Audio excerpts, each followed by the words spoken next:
So I guess we'll start this meeting.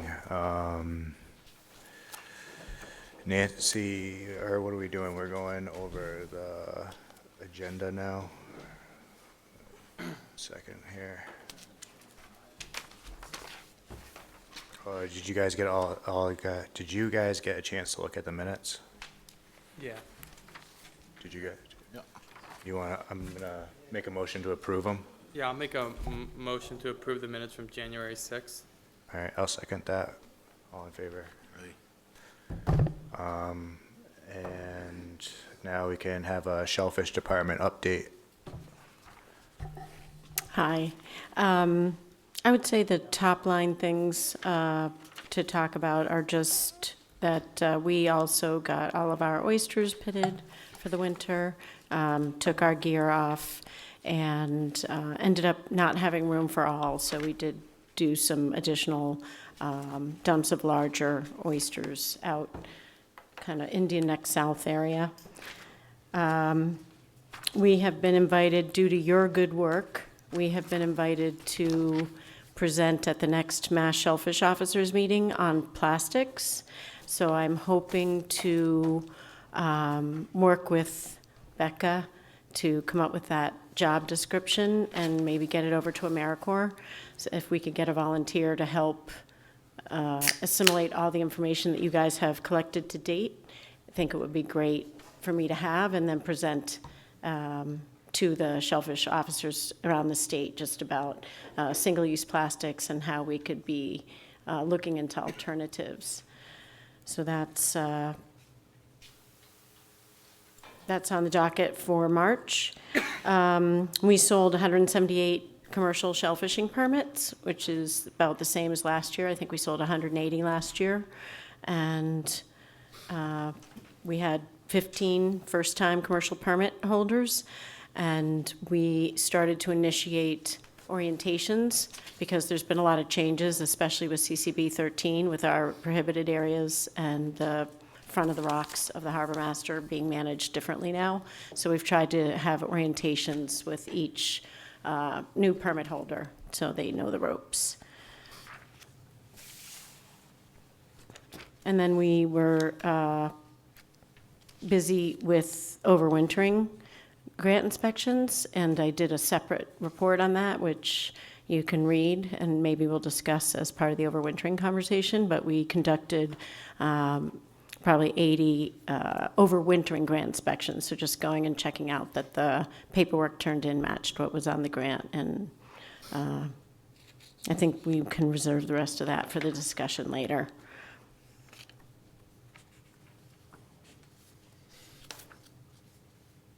That's about it, yeah.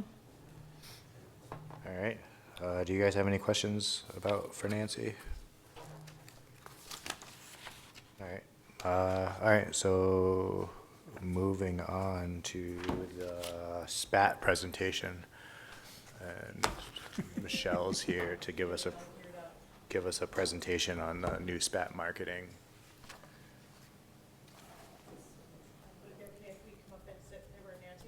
Yeah.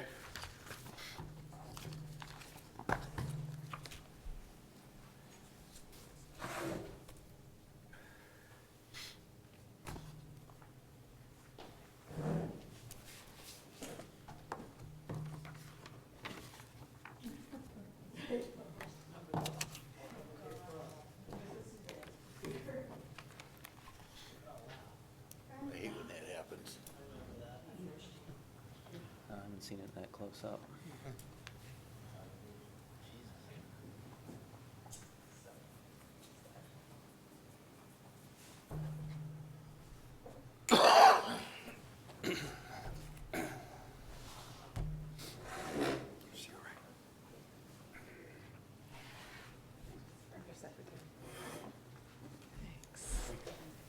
Okay.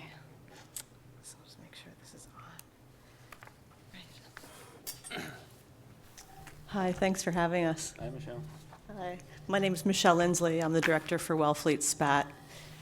My name is Nancy O'Connell. I represent the SPAT board. So, over the last couple of years, SPAT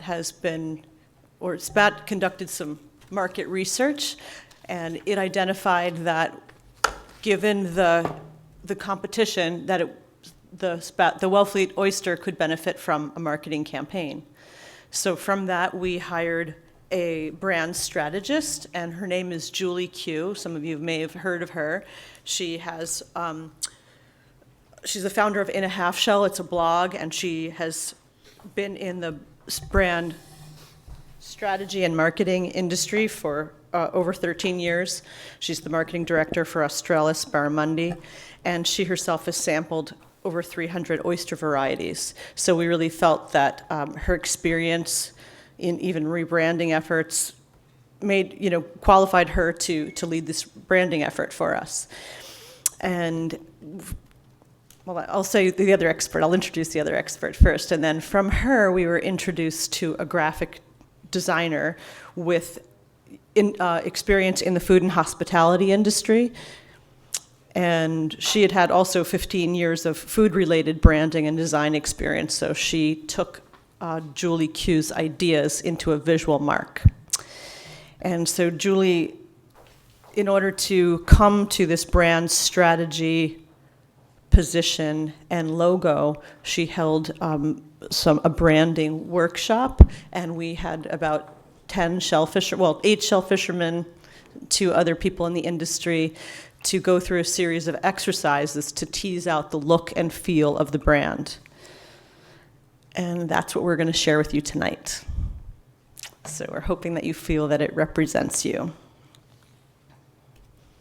And I'll also say, too, Julie was really excited to take on this project because when she was hired, she looked back into her notes and her past blog posts, and she had a quote in 2010 that, where was that quote? That just, Wellfleet was an iconic brand. Like she had tasted her first Wellfleet oyster in 2010 and talked about its uniqueness at that time. So here we are. So should we dim the lights, or can everybody see that okay? Is that all right? Okay, great. So we all acknowledge that Wellfleet has a superior reputation, but that we need to capitalize on that now to maintain and grow our market share.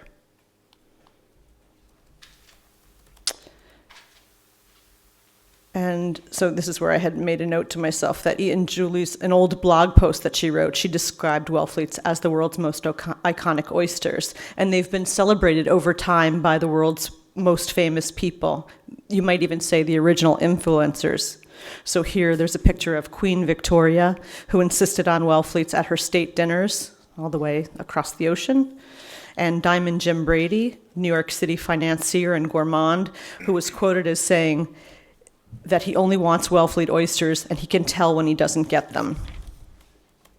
Henry David Thoreau, who wrote about Wellfleet oystermen for a piece in The Atlantic in 1860s, which put Wellfleet shellfish on the map for all Americans. And then, of course, Anthony Bourdain had a soft spot for Wellfleets. So all of these tastemakers and influencers over time have created the golden reputation for Wellfleet, and we still hear that Wellfleets are the best. In the market, Wellfleets have never been better. They have their brand reputation, as we said, they are productive, but it's becoming increasingly hard to differentiate them in this competitive marketplace. Because the marketplace has changed. Over time, it's become different from when oysters were seen just as a food source, as a commodity. Novelties become more valuable than the tried and true. People differentiate for quality and region, and now more in terms of service. The raw bars, packaging, and they're even looking for a unique experience. So the end user sees it more as an adventure, a quest to find the great next oyster to tell their friends about. Consumers are seeking more of a feeling as much of a flavor. They're looking for an emotional reaction to a product. And branding can do a lot of this. We consume something because it makes us feel cool, happy, excited, part of a group or something that you want to show off to your friends and make other people jealous. And chefs are seen as authorities of good taste, but they're also consumers. They're authorities and ambassadors of good taste. And chefs have their own perspectives, so there's no one school of thought. Many are adamant about curating their own sense of taste based on their beliefs, experiences, and stories. And people value their opinions, so this is a strong foothold for the story. And many companies have been successful in creating and selling the emotional value of their product, which increases market value. I mean, there's many, this is just a sampling of all the oyster brands that are out there, and they're all across social media. And this drives the change in the marketplace because consumers remember certain names over others, and then in turn, chefs and distributors buy certain oysters over others. So the challenge is, how do we define the Wellfleet brand in a way that's distinctive and stands out amidst the sea of all those other brands? How do we make it relevant for today's consumers? Or as Julie called it, how do we create social currency, or that essence, that's something that people want to share, that they want to know, they want to show their friends or just to be affiliated with our brand over others. So this is a sample of one of the exercises that she put the marketing work group through. It's a framework that she likes to use, and she's borrowed it from Simon Sinek, who did a TED Talk called Start With Why. And so she finds this idea, this framework, a powerful guide on how to communicate the message to someone. In order to create the message, or she feels that the most powerful message is why you do something, like the purpose. People buy what you do. They buy what you do, but they really buy why you do it. So what you do simply serves as proof of what you believe. The goal is to not do business with everybody, but to do business with the people who believe what you believe, that support the why. And so another one of the exercises is that she had asked some of the shellfishermen to share stories from moments that symbolize what the Wellfleet brand means to them. And then we also did another exercise that talked about the attitude to help craft the brand position and narrative. For example, like, what was the feel of the Wellfleet brand? Are we more friendly than professional, or mature and classic over young and futuristic? Are we serious or playful, conventional or rebel? And so, right, yes, I think you'll see that she discovered that on her own. So now the next few slides are the brand strategy that the SPAT board really feels it gets at the essence of the brand, and so we hope you do too. So here we go. Wellfleet is no corporation. We are comprised of 90 farms and 150 harvesters. Small, hardworking families make up the backbone of our community. We are bound to the land and sea. We vowed to do right by her so she might do right by us. We fiercely value our freedom to live deliberately and to do work and think on our own terms. The mission is to sustain and regenerate Wellfleet's natural resources and culture for future generations. It's the reason that we exist. Our values, these are the 4 items that are essential to Wellfleet and define the character. Optimism, positivity is a force multiplier. Grit, giving up isn't what we do. Resilience, pain today, strength tomorrow. Self-reliance, by nature or by necessity. So the next slide takes all of this strategy and all of this into account, and this is how Julie has branded our oyster. Wellfleet's cultivate character. So Wellfleets is something, we had found that this is something that we could claim, we could have a URL, because it doesn't compete with anybody else's brand that's already existing. It's how they're referred to in the industry. And it could, of course, talk about oysters, but it could mean all shellfish coming from the region. And then cultivate character is the culmination of all the work at the heart of the Wellfleet brand. It sums up the common values and intention. It's a rally cry for the community. It's our tagline. It's the consumers, something the consumers and the chefs can embrace and relate to. It's the why.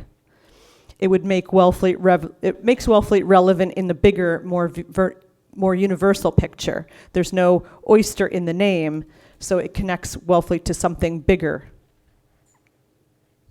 So that's the brand and tagline. And then this is the brand position.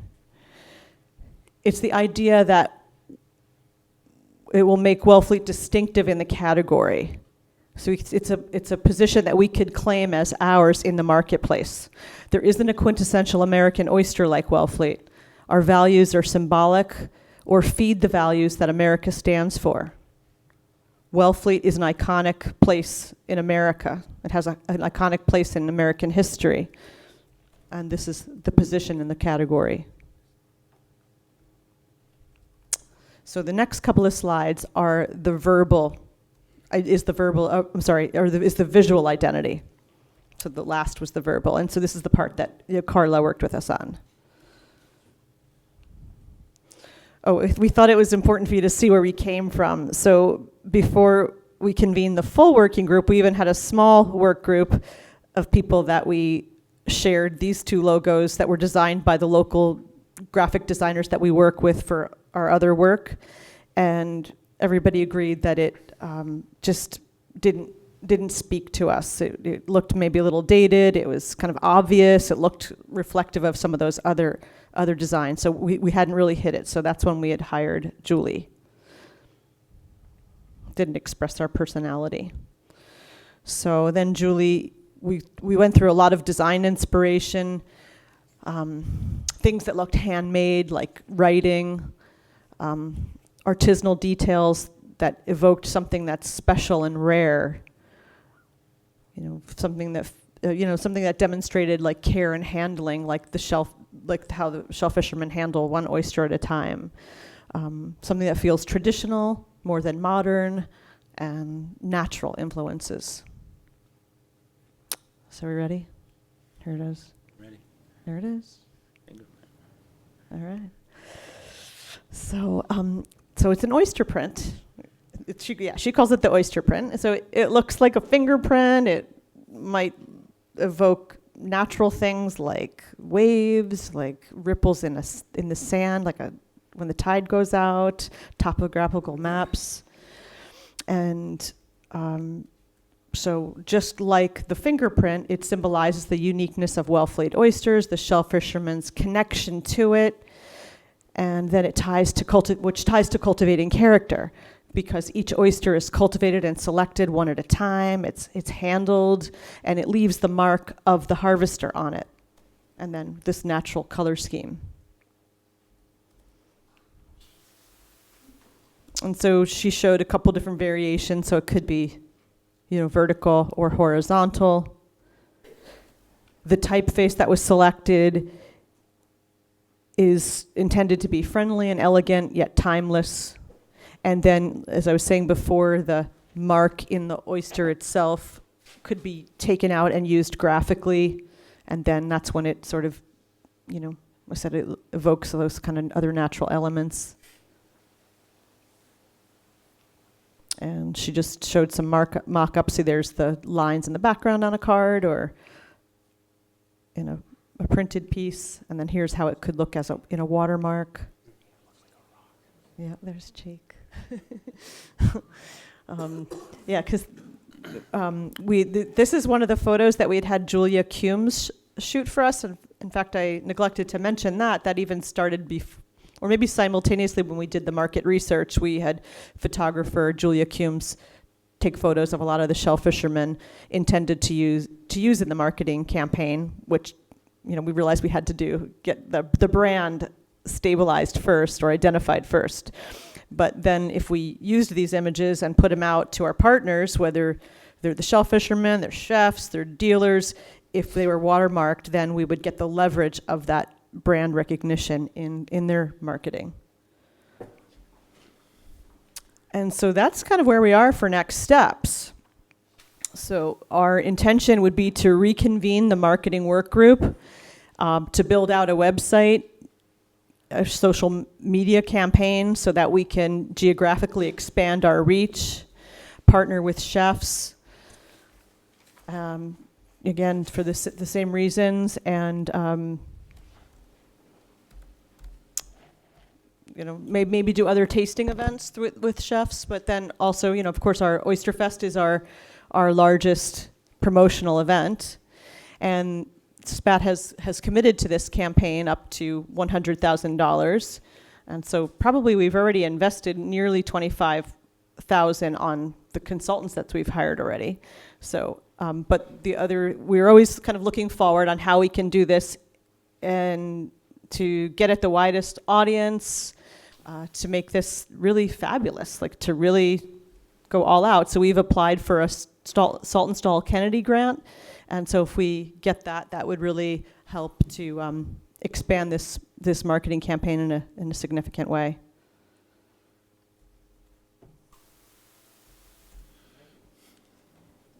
Oh yeah, questions? I just have a couple of comments, Kathleen Bacon. I like it. It seems a little gentrified to me, kind of concerns me a little bit. A little gentrified, I guess that's the only word I can find. Does Wellfleets need an apostrophe? I guess it doesn't, but for some reason, my eye wants to see an apostrophe in Wellfleets. The other thing, other comment, the shack with the flag on it, where is that? Oh, I don't know. I don't think she took it here. Well, if it's not Wellfleet, let's not use it. It looks like the Wild Wild West. That's all the only comments I can make, but yeah. That's just illustrating the brand position. That's not going to be used in anything. So, yeah. Yeah. Through you, the chair, I'm trying to be proper. Helen? So, thank you. You're always proper. No, I'm not. So, couple things. Well, this committee, we did quite a lot of work on looking into, should we have a brand, a Wellfleet brand? Should we patent it? We did intensive work on it and went on over a few meetings. Some of you were here, some of you weren't. In fact, Becca and John Dwayne were there, and the rest of you weren't. So, one of the things that came up, of course, was you patent the brand, by the way, and you have to renew it in certain ways. And there are things related to that that are not all that easy. So that would be SPAT's thing. But the main thing I want to ask is, given that it was very clear during that investigation by this committee that a number of people in town, a number of businesses already have their own brands and their own logos. How would this relate to this brand? In other words, that's my first question. And the second related question, I'm going to give you three in a row and then we can deal with it. So let's say that this happens. Do people who are fishing commercially here in whatever way have to register and sign on, or are they automatically included? In other words, who would be the category of people who would be allowed to have this as an additional symbol, right, on their paperwork or whatever it is they submit? And who would decide that? So, in other words, would this be available to anyone, and how would they enlist? The last thing I want to say is, there are a bunch of artists in the audience, and we have 3 artists on the select board. And I'm one of them, and I have a lot of experience with this particular kind of thing. And I'm a friend who does it professionally. He does things like Coachella and stuff like that, okay? say I'm a little underwhelmed. I'm a little underwhelmed by the definition of the shape of the oyster. I also did a speed bump with the Wellfleets, and then I got it.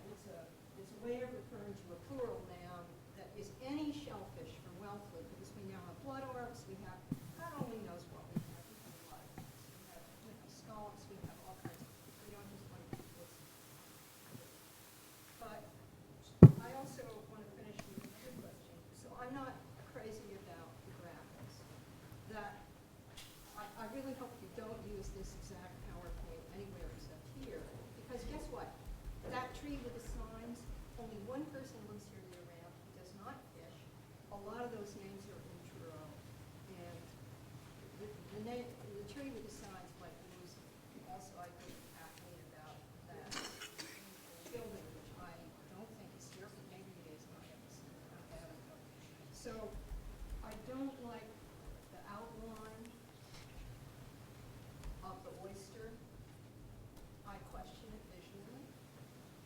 I'm not being arrogant. This is what I do. This is what I've done for decades. Okay, I did layout in high school. Okay, so I'm not just like another visual person. I'm so trained at this. I look at fonts the way other people look at recipes. Oh, I should have gotten up and spoken. The audience could use microphones. Yeah, I apologize. The chair should have like yelled at me or something. So that's all I have to say, except to confirm. Did you say that SPAC had already spent $25,000 on this? Okay, thank you. Thank you for letting me speak. So we are looking into trademarking already. We finally have trademarked the Wellfleet Oyster Fest. That's never been trademarked up until now. So we've got Cultivate Character. We're looking into the others. So we're looking into that. That would be part of our next steps, as we even talked to the designers about it, and they couldn't really speak about brand linkages. So we understand that we have to kind of resolve how that would be. But everybody would be invited to use it, right? Because it's kind of, what we also discovered in the trademarking process is that Napa Valley has a trademark, and it represents all of the growers. And there's a lot of them, actually. I'm going to try to drill down and find more information about that and how they kind of handle it. But so we would do something like that. So the shellfishermen could use our Wellfleet's brand in addition to their own brand. And we could create some rules about linkages or not, but people could use it if they want. And I think there was even in some of the research that we did before we hired the consultants, before we hired the brand strategist, people are kind of mixed about the micro-branding. I mean, I heard conflicting things about micro-branding or having one overarching brand. And so, I don't know, maybe now in this kind of era of micro-branding, I mean, gosh, I just went to the liquor store last week to buy beer, and there's so many microbrews, I could not figure out what to get. So I don't know. And if you're not knowledgeable about an area, maybe there's something to having a regional brand, because everyone knows that. This is going back to the history of the iconic brand. So that was number 2. Can I just finish Helen's issue things first? And then, yeah, we did have them refine the outline of the oyster. Could we refine it further? Yeah, we could. So we went back and forth with the designer a little bit on that. And then this deck was prepared by our designer. We didn't, nitpick on the images. They're just conceptual. It is for our internal use. It is to show with our family, with Wellfleet, with the harvesters. But now you have me thinking that we should just, swap those pictures out with I could go around and shoot locally, and it's just a PowerPoint. I can change the pictures out. But that one, just with the flag, I mean, it just showed that there's no one claiming that quintessential American oyster position, and that I really feel like speaks to Wellfleet. And it's just a brand position. It's kind of unspoken. It's that feeling that we want to get in people's hearts. Like, we want to take up that space right in their heart, that this is the brand that they want. So that's some thoughts. I don't know if you have any further thoughts on And we appreciate the feedback, and I think we're really highly interested in what the shellfishermen feel about the essence of this, and that's really what we hope to generate response from.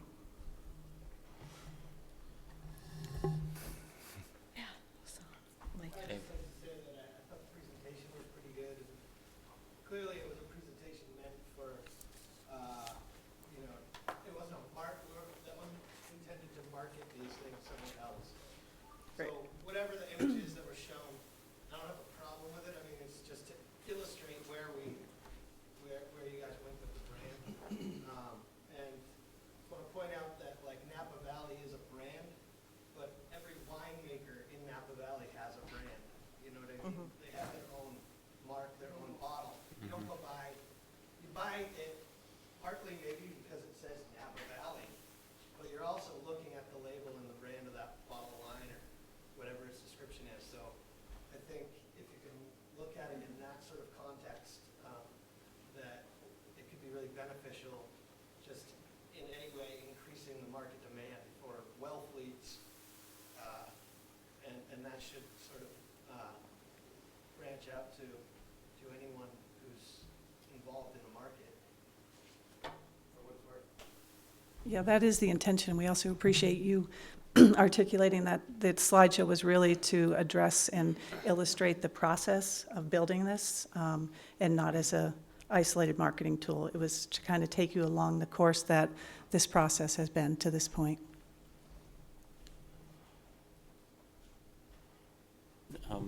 I like how you try to get a grip on the essentials of what defines Wellfleet oysters or the people that grow them. Are you looking for feedback on the actual logo and stuff like that now, or is that for another time? Sure. So I like the tagline, to cultivate character. I have a little trouble identifying the oyster as a fingerprint mark, but I love it as the background or the watermark or whatever, to go along with. And I would agree with Mike that, I think that overarching brand, the Wellfleets like Napa Valley, can be super helpful. And also for people who don't have their own brand, they can just use that. Because it's a big identifier. Like, when you go to buy wine, if you're a Napa Valley person, you look for that first, and then it's like fun or exciting for you to pick out something within that region. You feel like you've connected to something even more special. So I think you're on the right track there. The word Wellfleet does a lot of that. Yeah. Yep. That's what the umbrella is, Wellfleet. Yeah. Exactly.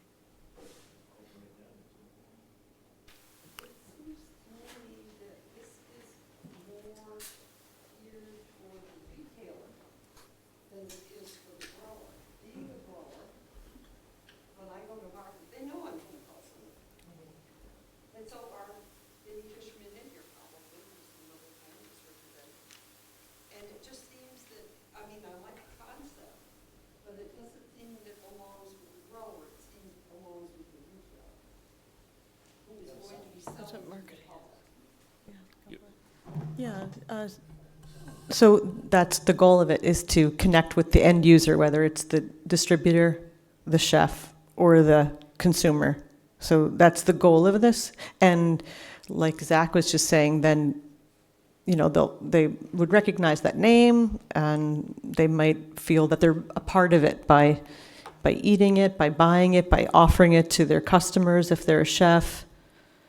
Because when we go to market, our tag comes off. It gets stored for 90 days or years or whatever. Right. And that's the end of it. And it's where the retailer sells to the different businesses, that's where the push would be, that these are Wellfleets or whatever. It's not going to be from the grower. So I don't see where it's going to help the grower, unless you have your own individual bags that go wherever. But then the market can take your bag and put it in their own bags. Right, so the idea of it is to increase the demand for Wellfleet oysters. Certainly, when you bring your product to where you bring it, they know that it's Peggy's product and it comes from Wellfleet. But the idea of this marketing campaign is to create a greater demand for Wellfleet oysters in an ever more competitive regional Cape Cod, Massachusetts, national and internationally competitive market. Reaching out beyond the grower. Correct. Yes. And then if there is other collateral material like bags or, I don't know, whatever, tent cards. Yeah, bags they'd be great, coasters, there could be other things. But I think first we would probably start with a website, so there'd be some place that people can go back to learn more. Maybe then we decide to what extent we want to feature harvesters. And there's a lot still to be decided. So this is just step one, really. John? So you're saying that the idea is the end product will, anyone involved will be able to say, I want my brand or my company name attached to this on your site or wherever it ends up. So anybody involved could just for free tap into this. Yeah, that's the idea. This is a marketing campaign for you, for Wellfleet harvesters. And so how we execute that from here on out, that's why we need some feedback. That's what we need, the feedback loop. So we have to get this marketing working group together, even if, different people come in here and there, but I don't know. We just need that feedback loop to figure out how the best way to do it, the best approach is. I think the concept of over-branding is great if the general branding strategy is to be used with chefs, resort literature, wholesale literature, trade shows, stuff like that. I think it's a great umbrella. I think there's a real disconnect between the visual icon and the language. I think if you put your thumbprint oyster next to any of those taglines, they don't jive. They don't mesh together. Well, I think the intention of the fingerprint on the oyster was to really identify with Cultivate's character and demonstrate that the oyster is, greatly handled and cared for, and that it ties in the character and values of the shellfisherman with the uniqueness of the oyster, just as a fingerprint is highly unique, an oyster is. And we would suggest that the harvester is unique as well. So that was the tie-in intention with that. Bob? I think you underplay the flavor and the taste, because everyone that has this profess saying the best tasting oyster I've ever had anywhere. So all this individuality, and you might bring them into town, but it's going to have a few, never 2 or 3 oysters. It's going to be the flavor of it. Somewhere that's going to be in there.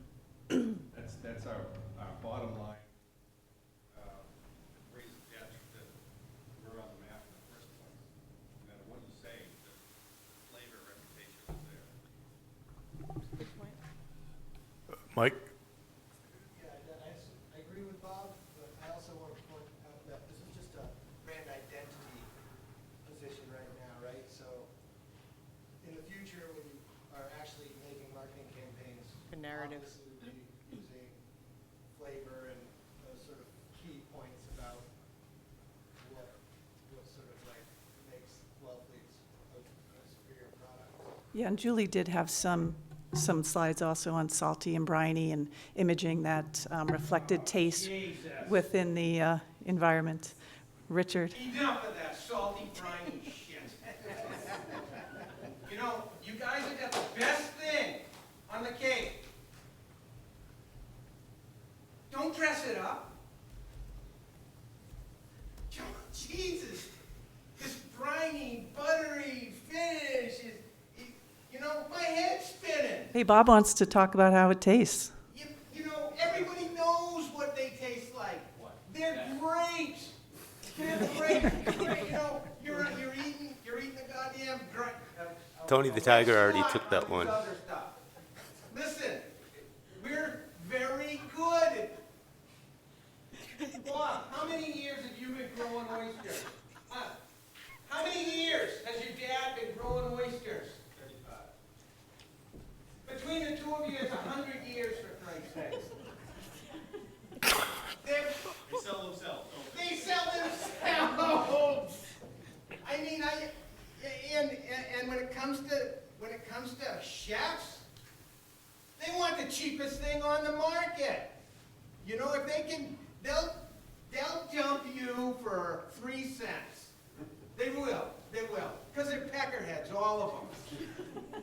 And, you know, so I don't think, Thank God for Richard. I don't think we should be trying for something. We are something. It's for those other people to say what they are, and they're briny and they're buttery. Wellfleets are Wellfleets. We're the standard that these jamokas started out wanting to be. There's your tagline. I know. So, hey, Yeah, I think Richard will be in our first commercial for sure. Jason has his hand up, or, Go ahead. and then Zach. I was going to say, I think it's not about trying to keep up with what's going on out there. It's more about defining what we are. We've been given what we have here, and the work's been done. It just needs to be maintained simply. And campaigning with design and marketing is what everybody else is doing. We didn't have to do that when we showed those 4 images of those other people that enjoyed those oysters for the taste. They're crossing the Atlantic. I don't know what kind of campaign strategies were then, but the oysters seem to get the point across now. Zach? so, I agree with Richard and what you just said, Jason. But in just this past week, I've had 2 experiences that contradict that, both with chefs that have both said, unasked or unprovoked, we want the story. Literally, they both said on separate occasions. And I've had that in the past. I sell direct to restaurants. And also, a lot of the guys, the chefs or the buyers, not a lot, I shouldn't say that. The people that I deal with, there are a few that just want the rock bottom price, and I don't deal with them. But that's not the majority of them, in my experience. I'm going direct to chefs. First of all, they want to see us, and they want to talk to us. We had one of the guys that was telling us he wanted the story was out on the boat with us last weekend. And that's just been my experience since I started going direct to restaurants. It's the opposite. The Wellfleet oyster will stand up on its own. That doesn't matter. It's going to stand up. It is the taste. But there's still people that, so at a kind of a different point, there's still people that don't know what a Wellfleet oyster is. And so an overarching brand, you just keep getting that message out there. I don't think it's a bad idea. You know, it takes a long time. And there's a ton of oysters out there. And the ones that I see in the coolers when I deliver, it's the same brands, and it's the ones with a brand. The ones that have the recognizable bag, the recognizable name. I recognize them, and I don't even pay attention. And I see Mookie Blues from the Damariscotta, and I see the ones from the island and Island Creeks, and us. So I'm walking into the coolers, and I'm seeing them. It's the same ones there, and it's not because of the taste. I mean, ours. I know that a Wellfleet's going to stand up on its own because it's got that something special. It just is. But it's not gonna hurt, and it's certainly going to help. It's just what I've seen. Chopper? Yeah, I just vote the next 25,000 goes to Richard. But that was actually what Julie was getting at, was that, you know, everybody's out there in social media, and you just need to be out in that space too, to just keep your brand top of mind, to tell your story, to put the images, the pictures of Richard that people connect with or want to connect with. And yeah. And one of the things that one of our board members, who's also on our marketing committee, always says, he says, Nike doesn't stop advertising. They don't need to advertise, right? But they still keep advertising, because when you go to buy that next pair of sneakers, they're hoping that you're going to think of Nike. So that's what we want to do, is we just want to put Wellfleet right there top of mind and right here in their heart, so that when they go to buy their oysters at a fishmonger or at a restaurant, they pick Wellfleets. And there's new people coming to the market all the time. And so we want to capture those people too. Helen? Trying to do it right here. I also had another thought. So I'm in New York. A couple years ago, I'm at one of the biggest places to buy seafood in the fancy part of Broadway. You know, it's the art district. There are all these boutiques. It's a huge emporium which has a huge amount of beautifully handled shellfish. And there are oysters from Wellfleet, they say. Now, what a lot of us know, even I, is that, let's say, you've got Wellfleet oysters on your restaurant menu, and you're short. Whoever you got them from didn't have enough, and somebody's going to ask for them on the menu, and you're going to give them something from somewhere else. One of the things about having this brand, if SPAT was sincere about maintaining it, because I'm going to say it again, it's a chore. It's a national thing, and you've got to renew it. And if you don't, you lose it. Okay? So that's work, and it costs money. So great if SPAT wants to do that, if this happens. But if every single person who harvests and sells commercially here had a place to register the fact that they do that here, even if it's one person on a quarter of an acre doing a little bit of business, right? But they're selling commercially. If they had a way to register themselves without getting their own brand, right, and their own logo and stuff, so that these people that are selling Wellfleet oysters, supposedly, could check. It would be a further way to legitimize what we're actually having coming out of here. And you guys know I'm more into less is more. And I agree with Richard. But it would be a simple, free, cheap, i.e. way for anybody here to be officially recognized as harvesting in Wellfleet. And that could be useful. A bag would be good. Anybody else want to say anything? So I'll just want to reiterate that we have been exploring all the marks. We probably have like 8 marks now that we're researching. The reason I didn't bring it up and right away is I thought we'd wait till we had a full report on that, because the trademark attorney has to do the research first to see what is available. So we just got letters in the mail today for Wellfleet Oyster Fest and Cultivate Character. So we're looking at the visual mark for Wellfleet Oyster Fest, Wellfleet's, the mark, quintessential American oyster, just in case we want to use that as a campaign theme at some point. So it turns out to be like 8 total.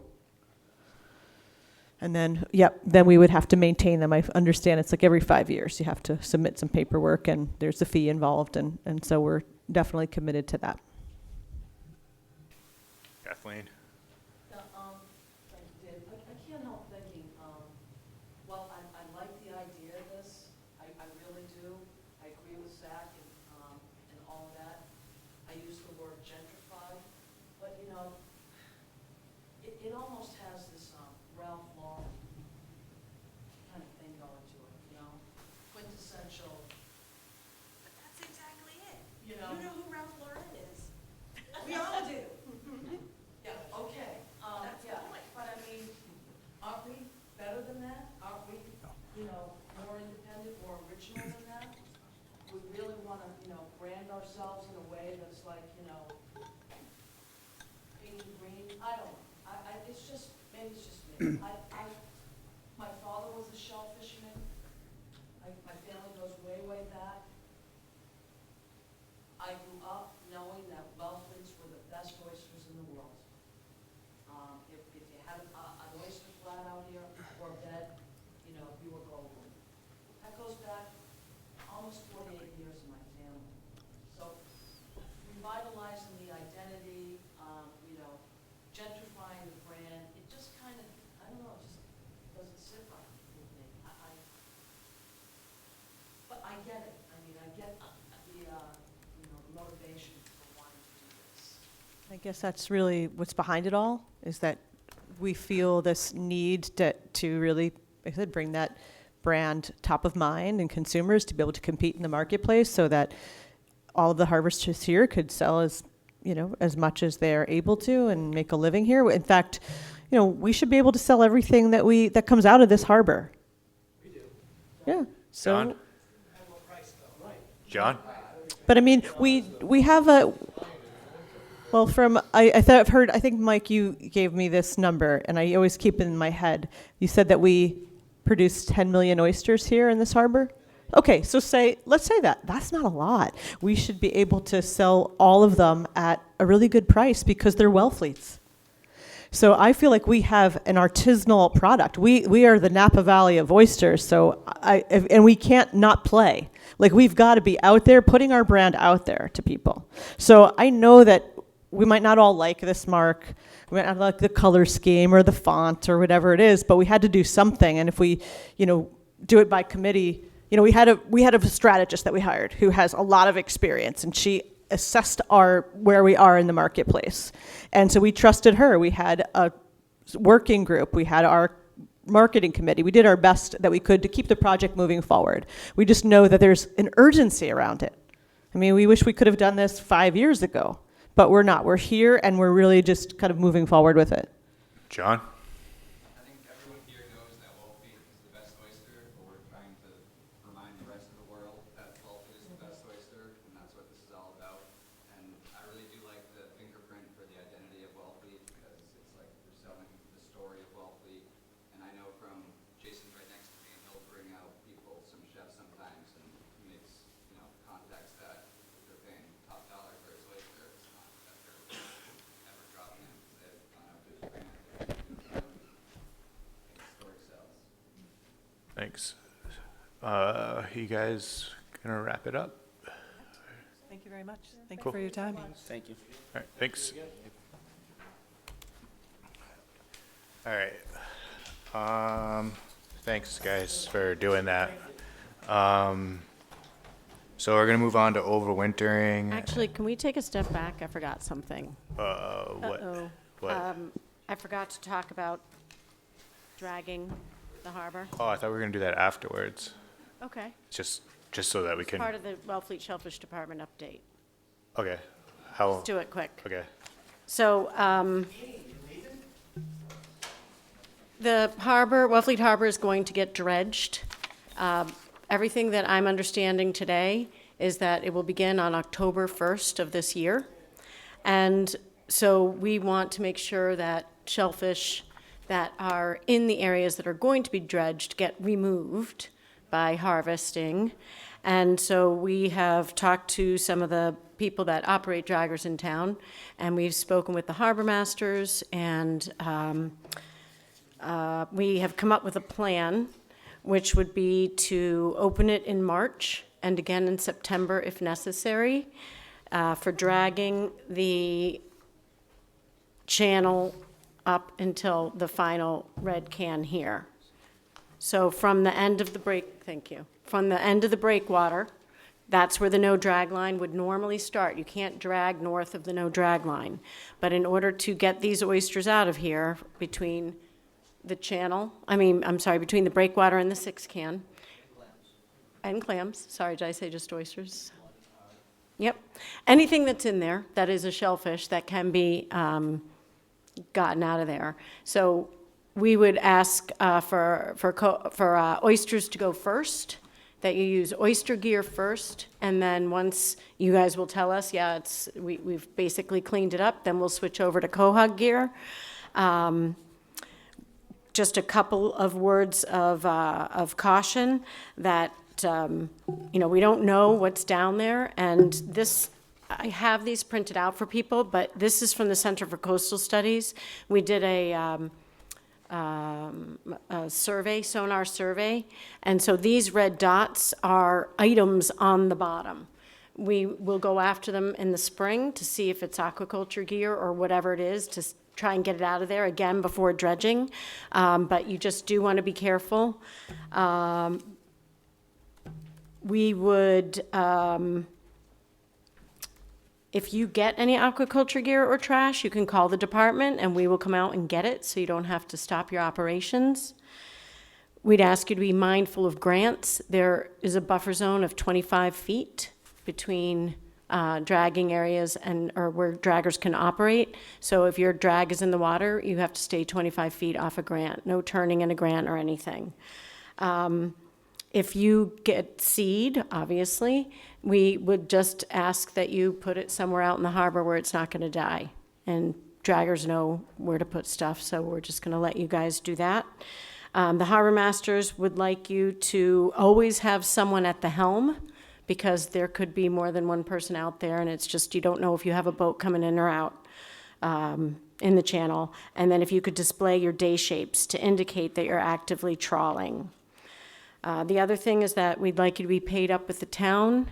So if you owe for anything from, harbor master fee, boat excise tax, citations, I don't know. But if you could square up with the town before you take advantage of a normally closed resource, that would be greatly appreciated. And by all means, stop by the shop if you want to do this. If you know of somebody who wants to, we'll have these maps available and we'll work with people. And we'll get together and come up with what the opening day will be, and we'll let people know. But does anyone have any questions about it? Do you guys, the board, have any questions?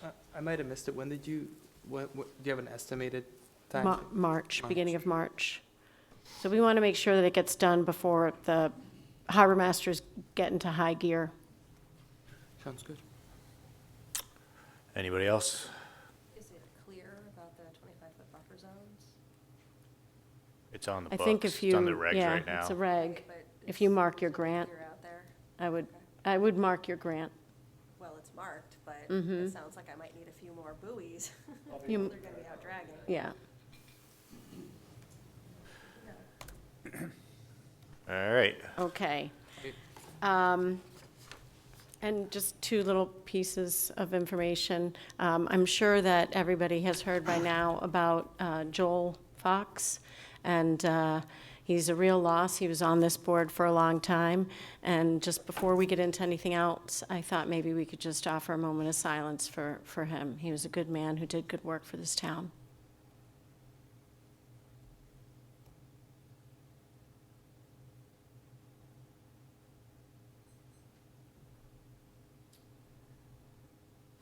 We're going to miss his shellfishing knowledge.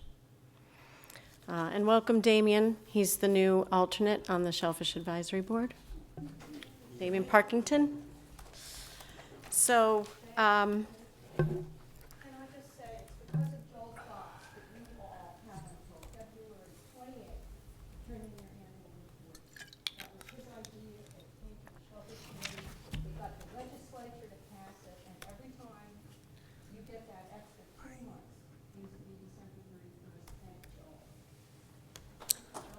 the other thing you can thank Joel for is he worked with the county and the state to get Dr. Belding's work reprinted, and it's the Bible. It's always been told to me that this is the Bible, and they have been extremely hard to find. We have like one that we covet in our office.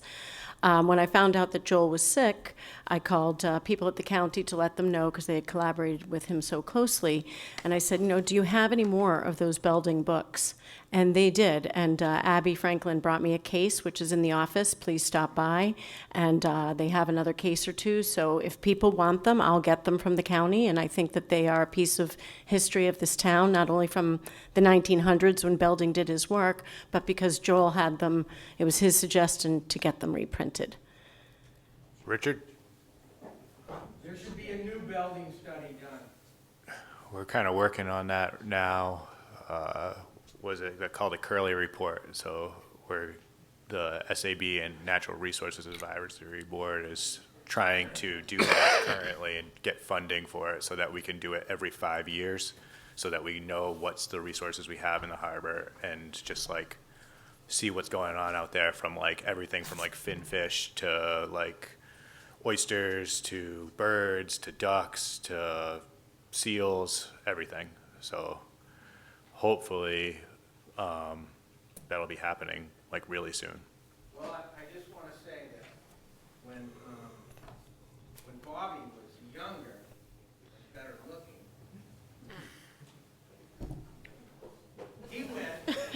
he put out co-op seed where Belding said it was going to be the best growth, if I remember correctly. And it was right on the money. Nice. And so it's, and I think the best growth was,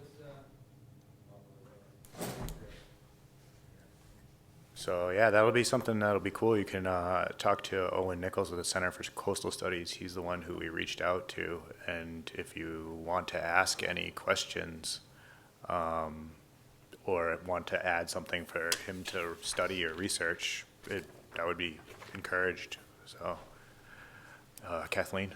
Yeah, Dave, the NRB came to the Board of Selectmen, and asked, for funding. Yeah. To continue that, quarterly report. I had never read it before, and, it's, pretty fascinating. Cool. Anything else, Nancy?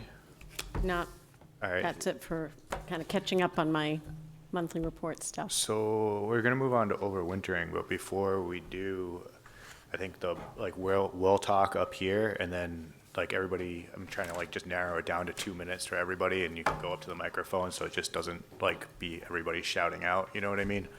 So because I just don't want to deal with that right now, so, yeah. So I'm just going to jump in. And I know how hardworking everybody in this room is, and all the shellfishermen in Wellfleet. I know that people want to do the right thing and work hard to do the right thing. And people do in this town. I, too, wanted to try and do the right thing. And I came up with a compromise that I thought would be palatable between the Shellfish Advisory Board and the Marina Advisory Committee suggestion to take everything off. But it wasn't a good end result. And it caused a lot of problems for people. And I am new, and I have a lot to learn. And I want to ask you all that have decades of experience doing this to contribute to starting over and coming up with a new way to deal with overwintering in the harbor. It's been a rough month, not only for you all, but for us too. It's been no fun to be in our position. We tried to make good on the oversight and enforcement that was said loud and clear, that we needed to be doing that. And we worked hard, and this report kind of details what happened, but there was unintended consequences. And I want to do right by you guys, and I want to listen to what you have to say. So that's all I'm going to say for right now. I'd like to hear thoughts and ideas. I guess that's not all I'm going to say. I'm just going to say one other thing. I did try on this overwintering observations, kind of my lessons learned. I tried to capture what we have heard from shell fishermen, from farmers, and I've tried to capture the feedback that you have given us to date, which I value highly. And there's some things in particular that if you want to go over, we can, especially when it comes to money being collected for racks. And given the feedback that I've heard, I'm more than happy to go back to the selectmen and ask them to, void that part of the regulation. And so I just wanted to get that out there front and center as well. But I have my notes, and I want to work together. We're all on the same team. We all want the same things. We want to have a year-round oyster market. We want to get market share, like Spat was just saying, and we want a clean harbor. We want to be good neighbors. We all share those goals. So I want to get there together. Any of you guys want to start this? Get this ball rolling? Well, I know you wanted to talk amongst ourselves first, but I was just wondering if anybody had any things they want to change. I guess that's a good place to start with what we have now. What I wanted to do is, I had talked to Nancy about this earlier, and I had asked her to talk to all of you guys and see where you were at. I have this old original overwintering agreement and the new overwintering agreement. And, you know, before I came on this board, like you and Zach and Barbara and Tom and John and Becca, you guys had all, I had talked to Barbara, you guys had talked about this for 2.5 years and had like really put some time into this. And we had changed this overwintering, the original overwintering agreement. The only thing we changed was that I, whoever, agreed to remove all metal racks, rebar, or U-hooks used to secure nets or anything constructed of metal that is not securely fastened within 8 inches to the bottom. We changed that to 6 inches. Actually, we changed it to 4 inches in the meeting, and then Zach made a motion to change it to 6, and I seconded that. I think that the SAB, when we had this come to us before, we had said that we want to stick to the original overwintering agreement and see how it worked, because it had never been implemented before. It was never enforced. There was overwintering agreement, but it was never enforced. So what happened was, that was our recommendation to the Shellfish department. That didn't happen. Nancy came out with a different overwintering contract. So what my thought process was behind that, the reason why I wanted, I don't know why you guys made the choice to also go with it, but for my personal reason why I thought that to keep it the same was that, and have the Shellfish department actually follow through and like, you know, do the procedure the way that it was laid out. Like, there was a plan put in place that took up a lot of time, and I realized there was pressure on the Shellfish department to clean up the harbor and do a bunch of stuff because there's other user groups. But the thing is that the Shellfish Advisory Board has a ton of experience doing this. So I mean, they've done it way longer than I have, and the people that were on here made these choices.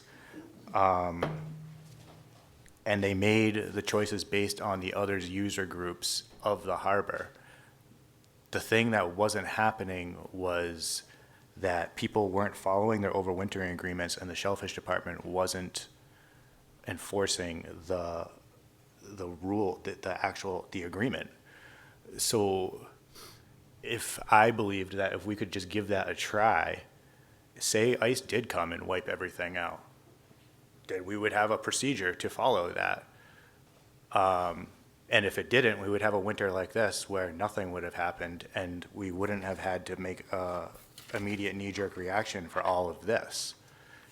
And I think that a lot of, you know, this has just stressed a lot of people out, and people make their decisions, their financial decisions and life decisions based on this, based on like this whole thing. And I think that the original agreement could be tried because people like Barb and people like you guys have already did this. And I feel like if we make another immediate reaction to another immediate reaction, we're going to have a policy, and based on just knee-jerk reactions and knee-jerk reactions, and we'll be talking about this for another 2.5 years. That's just what I think. So I don't know what you guys want to do, but I still want to stick to the original Shellfish Advisory Board decision for the original overwintering agreement, and to have the Shellfish department enforce the rules to it. And that's it. So I don't know. Do you guys want to comment on that? I guess I would agree with you that the original intention was to take care of racks getting loose, and that's what we came up with. But it never had a chance to be enforced. To be tried. To be tried, yeah. Yeah. Basically never went, nothing went anywhere until I guess I guess I'll just go around the table. Like, what do you want to see the original here? What do you think, Becca? No, I'm just gonna go around the table. Yeah. Do you want to pass and come back?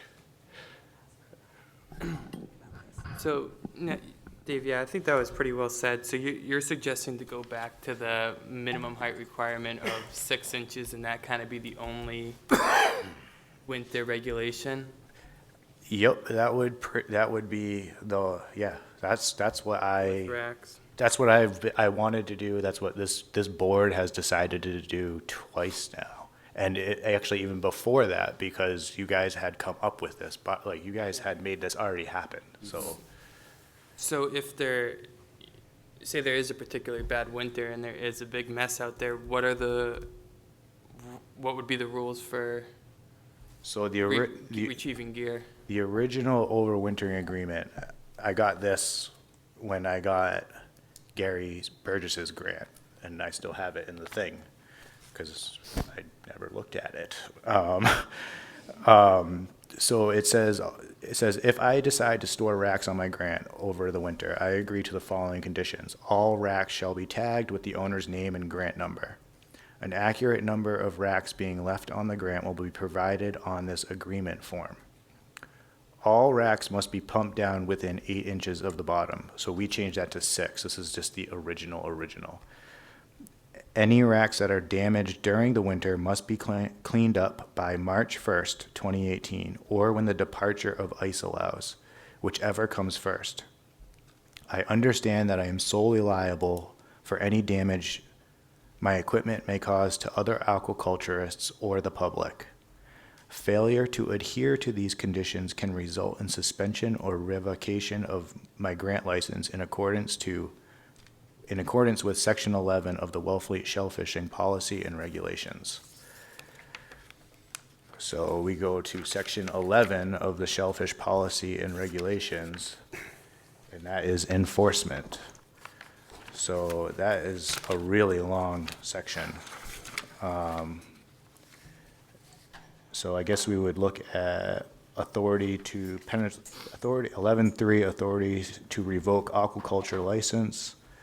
And if you look in fines for gear violation, it says after receiving a written warning, the licensee has 7 days to comply. After the 7th day, a $50 ticket shall be issued for each day of noncompliance. After 30 days of noncompliance, the licensee shall have his or her license revoked. I mean, if that was enforced, that's a pretty harsh. that's the old. That's actually what's on the books right now. So the authority to, actually I have the old regulations, so I bet you the old overwintering regs are in here too. They're not that old, I mean, it only goes back, it's July of 2019. Yep. Because all this is available, I mean, including the original agreement forms on the last page. I have it right here. Is that new? So just to be clear, the aquaculture gear, I'm not sure why maybe it said Section 11 in the regs, but Nah. the aquaculture gear is the one that you read, which That I just read. immediately follows. That's how That would be the rules. that That would be pertain to gear. Yeah. I have the old ones right What here. number is that, That's in Zach? 7.19.6. And that's always been in there since I inherited. Yeah, that was always always there. So even if even if it is a harsh penalty, it would go to the select board. Not only that, there are steps in place. So can you imagine if this was enforced? Like you would handle this. So I would. Yeah, and on on day 8 of your gear violation, you have a $50 fine, and then on day 9, it's $50 fine. Day 10, I found it. So this is, yes, that's for so that's if, non-compliance. you know, So, That don't mean if you have one bag out in the middle of nowhere. no, of course not. Of course no, not, yeah. well, you do, yeah, so this does, the original one says you have to clean all this stuff up by March 1st. So here is the fines for this is how the old overwintering reg, the enforcement reg read. It's the same thing that I just read. Racks, rebar, or U-hooks used to secure nets on a licensed area must either be securely fastened to within 8 inches, again, we changed it to 6, of the bottom, or removed by January 15th, or before ice prevents removal, whichever comes first. Any licensee who wishes to overwinter racks on their grant must obtain and sign an agreement form available from the Shellfish Department. In parts of the harbor, this is like the old one. In parts of the harbor where there may be a risk of silt covering overwintered racks on a licensed area, the constable may waive the height requirement in 7.185 after a visit to the specific site and documenting the adjustment on the agreement form. Fines for gear violations. After receiving a written warning, the licensee has 7 days to comply. After the 7th day, a $50 ticket shall be issued for each day of noncompliance. After 30 days of noncompliance, the licensee shall have his or her license revoked. So, I mean, you got 7 days to take care of your stuff. I mean, that's how this board laid this out. For 2.5 years, everybody in this town and this board had talked about this, and this is what you guys came up with. Then the Shellfish Department came up with this. It's way longer than this. I will, such and such, will remove condos from my grant, but choose to overwinter other aquaculture gear as outlined below. I will securely fasten all holding cages, plastic trays, oyster grow-out bags, and/or U-hooks used to secure nets, or anything constructed of metal to the bottom, and push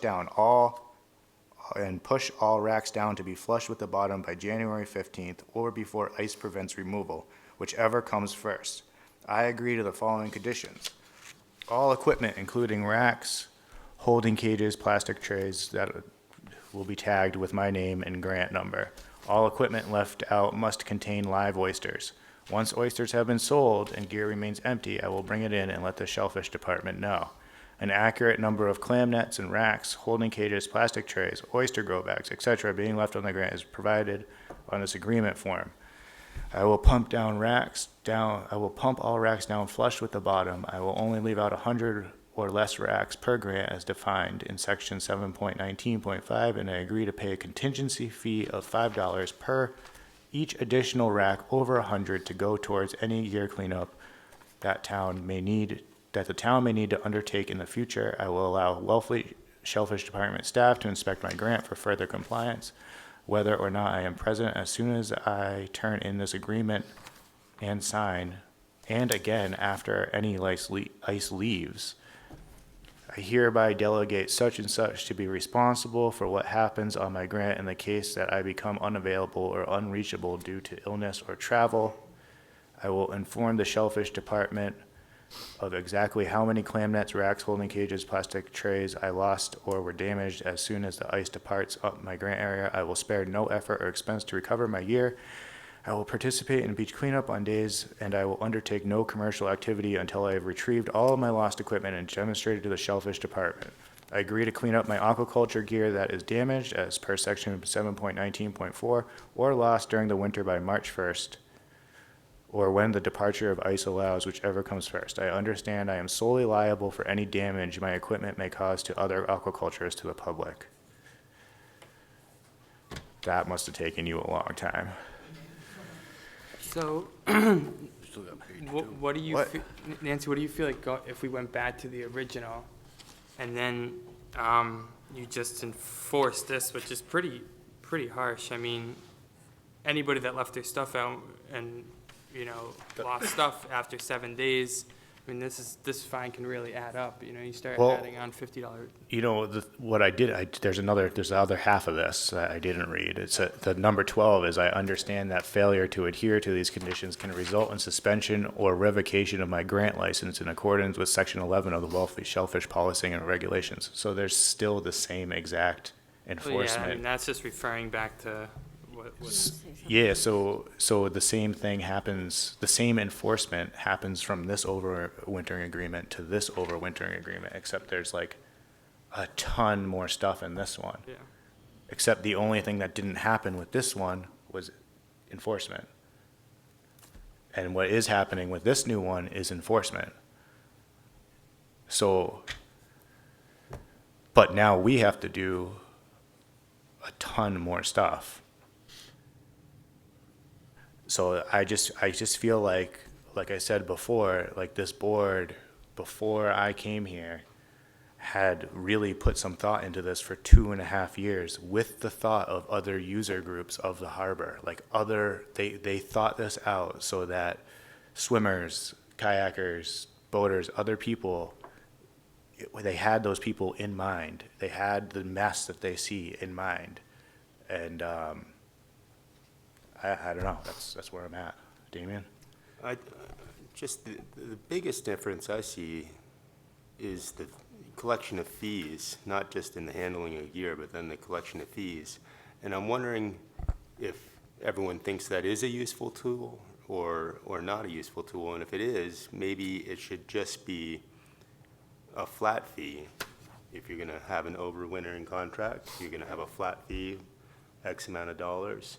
And that is, if it's in agreement that a fee would be used for a good purpose, I don't know. I think almost in this case, maybe an arbitrary fee would be better than, you know.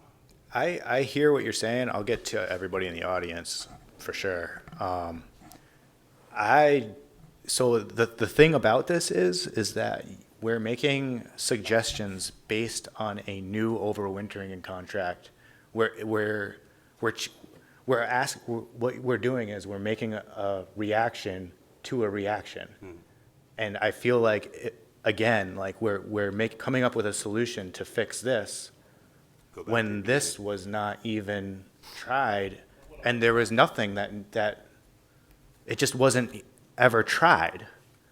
So like we could come up with a whole new overwintering contract and figure it out, and then come up with solutions to fix that, and we would just be going around in circles chasing our tail, trying to make everybody happy and fix everything that doesn't jive. And then what do we have in the end is enforcement happening on a knee-jerk reaction to a knee-jerk reaction to a knee-jerk reaction, and all of us pumping racks down and lifting racks up and taking gear out and putting gear back in. And from month to month, every 6 months, I mean, that is not good for mental health. Like, you know, so. Well, fishing Yeah. isn't good for that. So, I don't know. I'm serious. It's not. So, or for a business model, like to base any of what we're gonna make down the line, we can't base it on coming up with stuff and then changing it and coming up with stuff when we just need to try one thing once. If the ice came and ripped all this stuff out and made a huge mess, we have to try what was implemented. Because if the ice came and tried and make a huge mess with this, the same thing would have happened, except now we have less racks because there was enforcement. There might be less racks already if there was enforcement. So we can say, we can be like, oh, there's like this many less racks, but if there was some enforcement, we might have already had less racks. People might have made moves to that instead of making moves to this. So, I don't know. Do any of you guys want to say anything else before I open it up? I would just answer Jake. I think, what I really did lack was the historical perspective. And Dave's been really good and patient working with me and explaining stuff. And I've talked to a lot of people here, a lot. And everybody has given me good guidance. I really felt the pressure last year. I will admit that. But I think that finding a workable solution and going back to the original is fine. I don't have a problem with that. Obviously, I don't have a problem with enforcement. It's not the most fun thing, but it is also our effort to make sure that we provide a safe harbor environment for our neighbors. So I can do that. Do you want to do the one that you sent to the select board last year had the condos, taking condos off, so you should think about that. And then the height.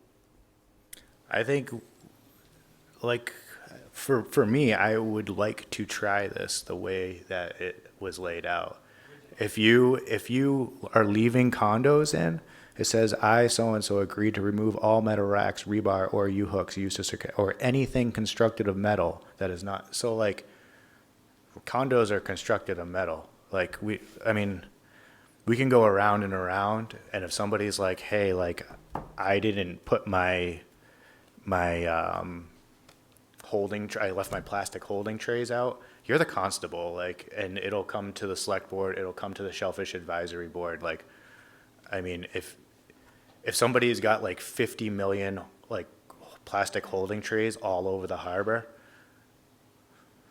I mean, come on, you know? So, So do You're you, not gonna be able to put your condos 8 inches to the ground. So you can't really push them down.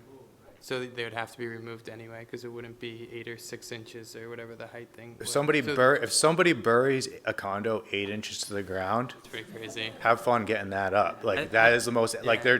they're just throwing it in your face and you won. So, like, I think the biggest change is really getting rid of the fee, and then really what the fee would happen is if somebody does make a mess and you say you have 7 days, you don't, then that's where the fee would add up, you know? You could start charging people. I don't even think we need a fee, in my opinion. I think it just needs to, Well, it's not a fee, it's a fine, it's a. A it's fine- oh, yeah, Yeah, fine, yeah, okay. That's where the fine would incentive. not go into any kind of a cleanup fee, though, Yeah, fund, just so you know. So, Think about. And Center for Coastal Studies will dedicate a number of days here. I don't know if it'll be 2 or 4, but to helping us, to hiring a vessel to help clean up the harbor this spring. I feel pretty confident that they will help us with that. But then in the future, you know, we'd need to work together.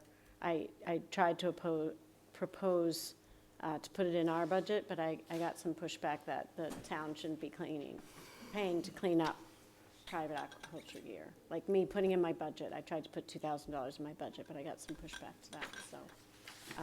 If there was cleanup necessary, then maybe we would come together as a community to decide how to pay for it. or maybe it would reduce a bunch with the overwintering agreement. So, what do you think, Tom? The one thing I liked about this new agreement, I like the old one. We just never exercised it. But are you saying, Dave, on the new one, what I liked about it was knowing what is out there. I thought was important to the community. And if we did have the ice, we would know what we have to go get.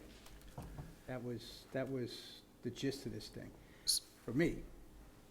The height of it, I left it up to you guys. I don't have a grant, so I didn't know what was right or wrong on the height. So, the good thing about what did come of Nancy's thing is that she has been really adamant about grant inspections. So yeah. So I would say that we're gonna definitely know who's got what out there, even with this old overwintering agreement, because you will still be doing, I am 100% sure you will still be doing grant inspections and Well, you have to finding out. decide about clam nets, because I wouldn't go to a clam net, I wouldn't go to a grant that only had clam nets, I get you. if it's not Well, outlined as something. the way that this just was to laid out document. was that we didn't. Yep. So So I I wouldn't think be we could doing try it like the way that it's laid out. So, does anybody else on this board want to say anything before I open it up again? All right, I'm going to give everybody 2 minutes up at the microphone, and I think if you, yeah, anyone you want, Richard. And if you want to talk again, just come up, give somebody else a When did my shot. 2 minutes start? Right now? Wait, Okay, wait, all wait, right. wait. Go. No. Okay. Last year was kind of the oyster racks were pushed into an area where I think you really couldn't slog out there and get them too easy. You had to pick them with a boat. Same with the bags. All the other previous winters, going back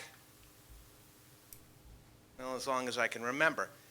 You know, we've always jumped on them. We've cleaned up stuff unless they were, you know, something caught up someplace else. Last year was a fluke. And let's just hope it doesn't happen again. But, you know, between everybody, I never leave the flats if there's gear out there. You know, I pick and throw it in the back of my truck. We take it off. We police each other. I think we got a lot going for us. I'm not too happy with the current overwintering agreement. My 2 minutes are probably up. So I think that the stuff that was hard to get, I think with the contract with enforcement and what happened, I think maybe if people will be more on it, and if they're not, there's a procedure in place. Yeah, hi, I supported this new agreement when the Shellfish Constable brought it before the Board of Selectmen, because when you heard from the Harbor Master and the Marina Advisory Committee, what a nightmare it was out there with regard to navigational safety, injured marine life. Yeah, so, but what I didn't hear in the pitch for this new agreement, and this is not your fault, Nancy, but it now makes sense, is that with the old agreement, there was never any enforcement. So the old agreement could have just worked if there had been enforcement and oversight on that. But after hearing some of the nightmares, out in the waterway, in the channel, this is why we went to this more stringent agreement. I'd be willing to try the old agreement, given that now you've got a shellfish department that's actually doing the job and, checking and making sure this stuff isn't just everywhere. So, that was the reason that we did approve this new agreement, but Yeah, I get it's more work. I understand. I think too, if the I forgot what I was going to say. Whatever. Helen? Hi. Until really fairly recently, there was no overwintering contract. Now, in other fields and so forth, this kind of contract is known to help people's consciousness and compliance. Like, that's just an across-the-board model for getting things better. The real issue was, as you all know, you can run your grant like a Swiss watch and keep your eye on the weather, and you can still have your stuff dragged all over. It can happen. It can happen because you don't have enough people to help you at the moment. You need them to get stuff off, okay? So I know that much. But this came about, having anything like this, there was nothing, because there was not enough compliance and enforcement of, that was the real issue, with removal of damaged gear and equipment, which has been on the books for ages. So our then constable came up with this idea. And a lot of what was getting dragged all over the place was untagged, ripped off grants, stuff that shouldn't have been on there in the first place. A lot of people's grants, or a good number of people's grants, according to people who were out there who spoke to me directly, not ratting on people, and I'm not going to rat on people, but saying, X, 2 grants over, all that stuff they're not using, it's damaged, they don't take it off, they just throw it off. So that was the situation, and into that situation came the Shellfish Constable, who said we should just take everything off every grant. Shellfish Committee, which I was on then, worked on that and came up with the first version of this. Okay? So then we had last winter, not so good. And the part, You got the buzzer. okay, can I just say one more thing, Yeah. please? I'll hit the Yeah, two because I again. was giving you historical perspective. Okay, sorry. Okay, the thing that I like here is that if you're going to have a contract, I would have very little in it except for one thing. If you're going to leave racks out there, if you're going to leave product out there with, stuff on it, racks with stuff on it, that you have to assess and commit to how many they are, up to a certain number, and it has to be directly related to what you can get off really quick. That's the part of the new set of ideas and input that I really like. And enforcement. I'm all for enforcement. Thank you. Make sure you start the clock. So start by saying I'm all for the old contract. It was very frustrating abiding by the old contract and then seeing other people not abide by it and having things go around town and then saying, well, I did it. Well, the other thing is with the old contract, the only thing I would change is yes, go from, what are you saying, down to 6 inches. I Yeah. would say also anything that's empty and barren product, have it go flush, go totally flush. Because the lower it is to the ground, the safer it is. If it's got no product on it, it's not going to die of silt, go straight down flush to the ground. I think there is, did I read that? Not on the old one. Okay, so So old one, what did you say? You want it? no product, No on product, the racks, flush to the ground. And you were saying that you like that the new one had accountability for how many are on there. The old one also, you're supposed to have a number of racks. So if that was enforced, the old one would also have the same accountability. Okay. Damien? Just had a question. How many like new entrants to grant participation have there been in, like, say, the last 5 years? How many, you're saying how many new people have taken over grants? Yeah. Yeah, or just like working on grants or whatever. That's Nancy's question. We've only had the one grant come up for lottery, so 2 new people that hadn't been, had their own farm in the past. But I don't really know, like, there's been a couple of people added to grants, not a lot. Most part. Yeah, it's Everyone's probably a established and well handful. aware of, okay. Yeah, yep. 2.5. Barb? I'm a baby. Yeah, there's a couple of things here. One thing I think I've tried to drill into Nancy's head is there's a difference between gear in use that can be removed like that, like a Swiss watch, and overwintering gear.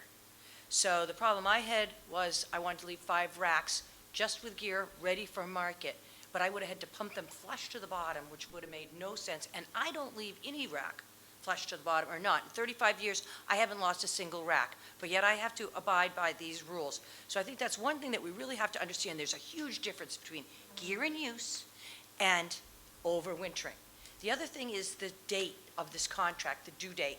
Okay, the minute we pass this contract in, Nancy would come out and immediately inspect. So if you had what you thought was going to be checked on the 15th, and you sent it in on the 10th, Nancy went out on the 10th, and you weren't adhering to what the contract said for the 15th, you were suddenly in violation.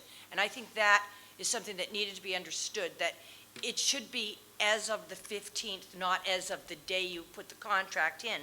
Or we need to get rid of some of these dates, or we need to get rid of the word which comes first, because like this year, flush down to the bottom, which we don't want, by January 15th or before ice prevents removal. Well, January 15th, we still don't have any ice, long after January 15th. So if we got rid of whichever comes first, That would be January. something to think about there. So the date, and now, okay, there's no end. So what is the pushback date? When can I start putting my gear back? So It's warm. So what is the end of the contract? When is it over? Pardon? The next day. So- does that make any kind of sense? Like, and is a date arbitrary? Like, don't we need to go by what Mother Nature is telling us to do because we're working with animals? We're not working with sticks and stones. We're working with live creatures and with a global warming problem where we don't know what the winter is going to give us year by year. So we have to be a little bit more, like, be able to go with the flow. So there are some things, I didn't like the way that we're gonna be forced to do beach cleanup. I just signed this that says, I will participate in beach cleanup. Well, I've run beach cleanup for 20 years, and I participate in it a lot, so I didn't like that I will be forced to. The way, right now, I'll inform Shellfish Department exactly how many clam nets as soon as, as soon as everything is being used. According to this, I'm supposed to keep track and call the Shellfish Department and let them know, oh, I went from 84 bags in storage on the grant to 24 bags just stored. I think that this is getting a little too nitty-gritty technical. And I also don't like the 5-year plan, but we have to get into this on the way that the town, the annual report has been changed.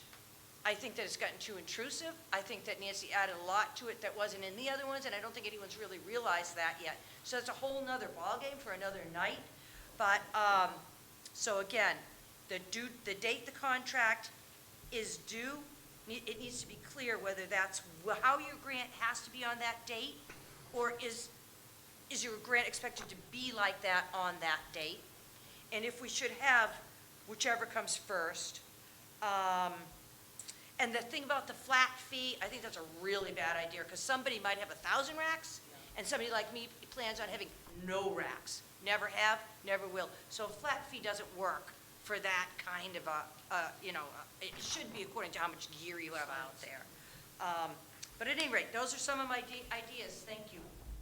Thanks, Barb. So, Barb, would you be opposed to going back to the original one that you had set up, the original overwintering agreement?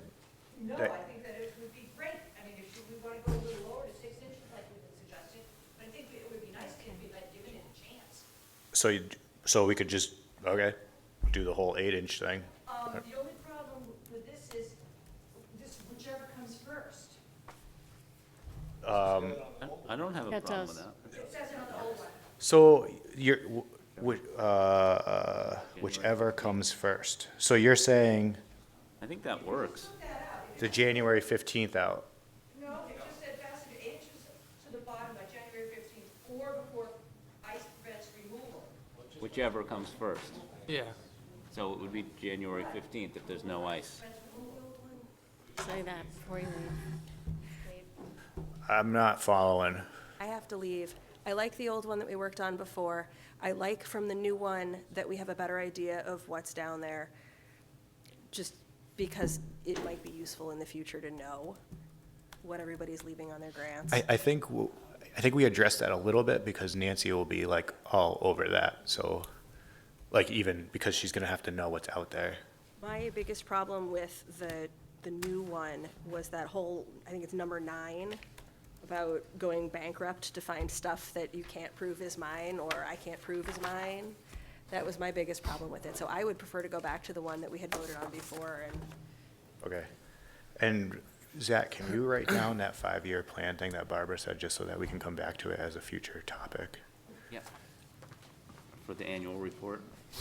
Yeah, so wait, Barbara was saying to remove the January 15th. So I just, think she was, you want to go What ahead? were you saying, Barbara? You wanted to remove the, Just remove Yeah. whichever comes first. okay. It would be good if they're going to switch the bottom, or not switch, but 8 inches wide by January 15th or before the ice prevents removal. Yeah, so Because January 15th came before this year. We haven't had any ice. You're right. right, so that would be the Still date. had stuff out there that didn't have to be removed. I think she means get rid of the date completely and just before ice prevents removal. I'm really slow right now. Didn't the ice 2 years ago come in late December? What'd you say? Didn't the ice for the bad event, didn't that come in late December? Didn't the heavy Yeah. freeze come? So, I mean, January 15th is kind So of just arbitrary. just remove the date and then oh, yeah, okay, so that, yeah. So when are overwintering agreements due? Yeah, you need it. you kind of need a date, I feel like. Yeah, the or becomes, what was it?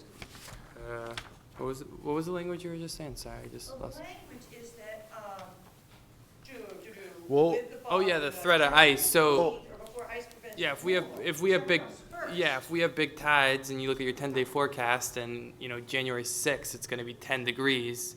Just get your stuff out, and that's kind of what that's saying. Barb, Don't wait to the 15th. You have to get your stuff out before. I think, Barb, so you guys made this to be securely fastened within 8 inches of the bottom by January 15th. Do you want to try this the way that you guys did this? You guys can come up to the microphone after. Worrying about whichever comes first. Maybe we need a date. January 15th is generally cold. This year is an anomaly, like last year was an anomaly. So I'll keep in mind that to remove the date, but I think I still will stick to I'm going to stick to my original decision to go with your original decision, so. Dave, are you in favor of bringing the rack height down in addition from 8 to? I would even go with just the way that this is to 8 inches. Do you guys just want to come up to the microphone so then I can, you guys can stand in line or whatever? Hey, everybody. So what I want to speak about specifically is the January 15th date. I think it does err on the side of caution, but it doesn't make any sense because our oysters have metabolic requirements that cause us to take them out. The temperature doesn't drop the same each year. To put a specific date on it doesn't make any sense because we're not taking them out by a date. It makes, where it says before ice removal, 15th or before ice removal, I think we can just take the 15th out because what happens if the ice doesn't come after the 15th? Until after the 15th, we've just created a defined factor that we know isn't going to line up each year. The ice isn't going to show up on the 15th, it may never show up. So saying we have to have it out by the 15th just creates a problem. So I think we should actually remove the 15th because we all know that it doesn't relate to the environment and, it may relate to what's happening for 1 year, but it's certainly not going to all the time. But isn't this is not saying that you have to remove everything. This is just saying that you have to do these. Flush to the bottom. You just have to, no, you don't have to do it flush to the bottom. It's just 8 inches. Oh, 8, yep, wrong one, sorry. You guys are looking at the new overwintering agreement. Excellent, so we're taking out January 15th? No, I'm I just, didn't think we were. nah, man, you could just leave your stuff in there. Push it down We over. can just leave everything in. And just push it down to 8 inches, that's it. Yeah. And empty racks to be flush. And empty racks to be, wait, what? Oh, no, somebody said that. No, Just go back no, to that. Okay. John had mentioned to, if there was no product on your racks, to push them flush to the ground, that we could add to this, add to the original. Yeah. But we still leave the racks out. Yeah, so again, I just feel like 2.5 years working on this, but just my thing.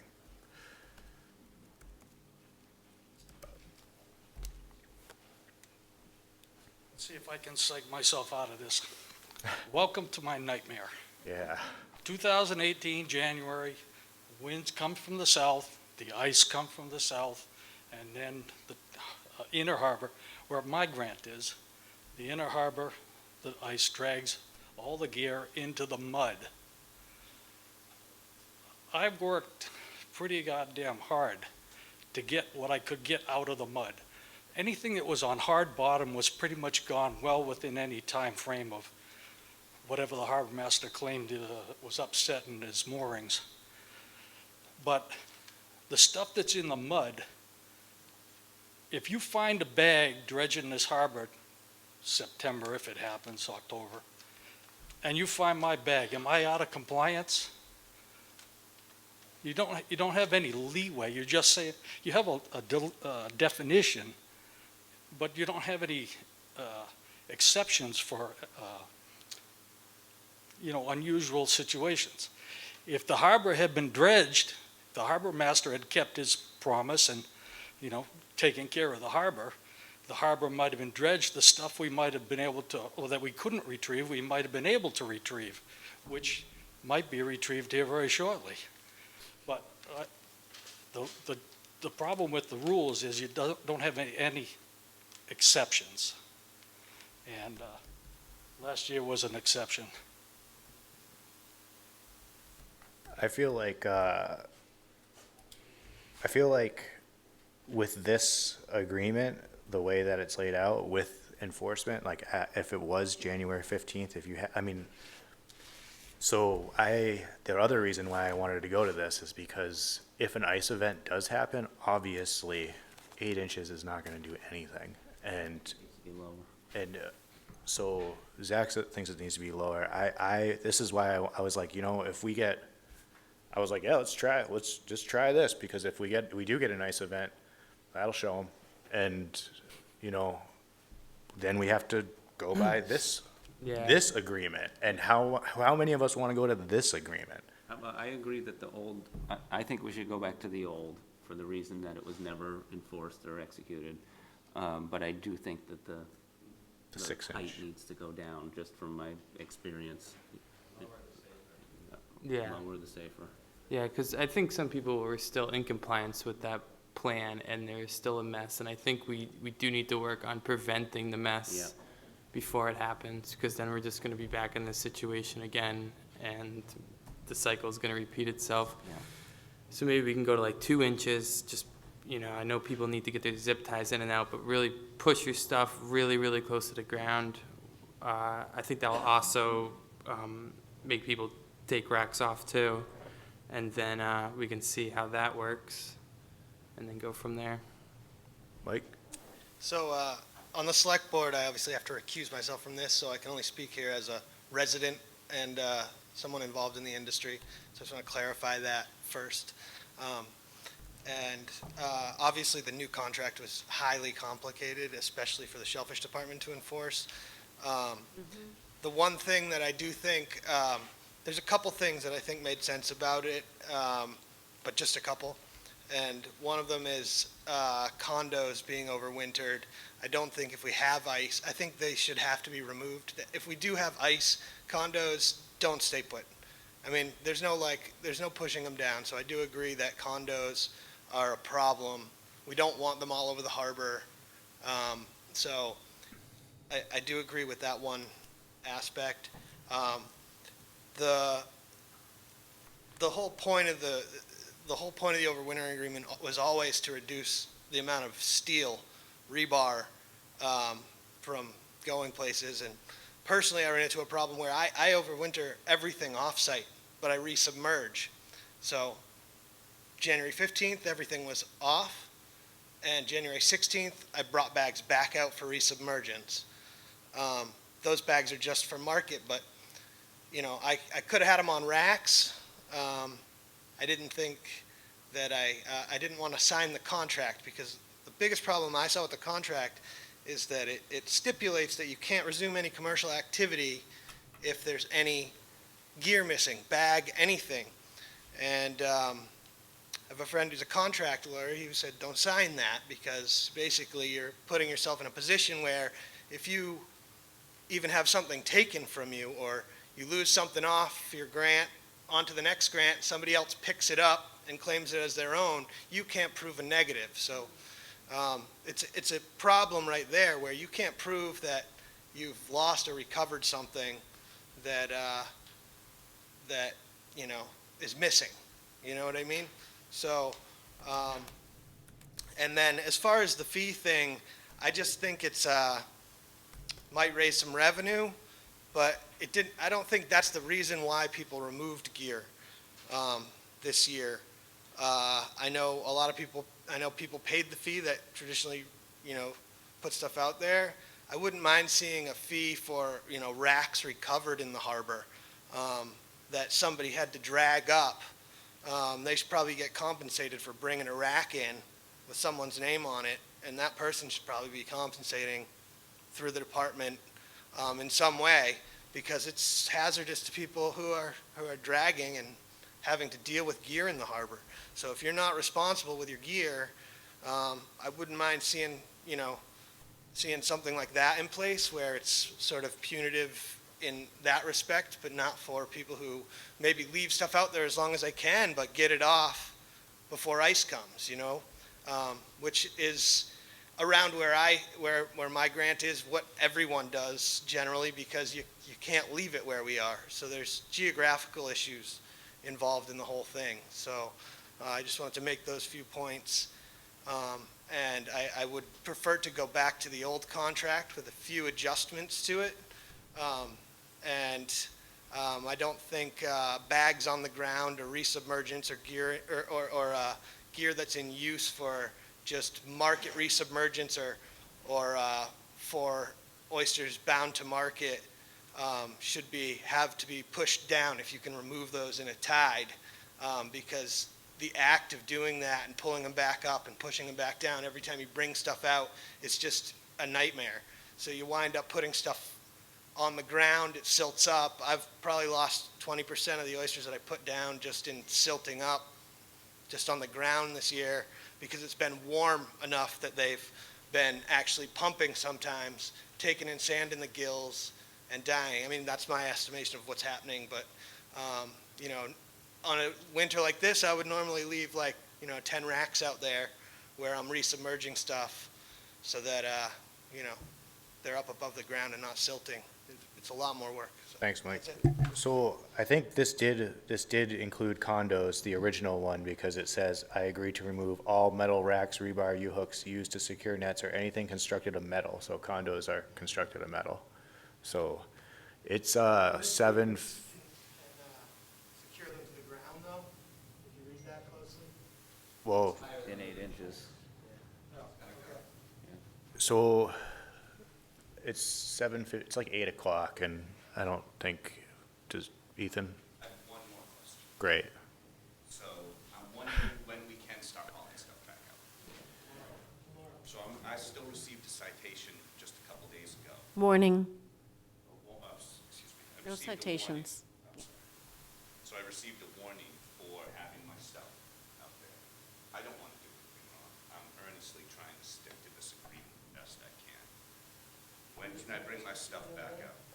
What's that? Just put them out the other day?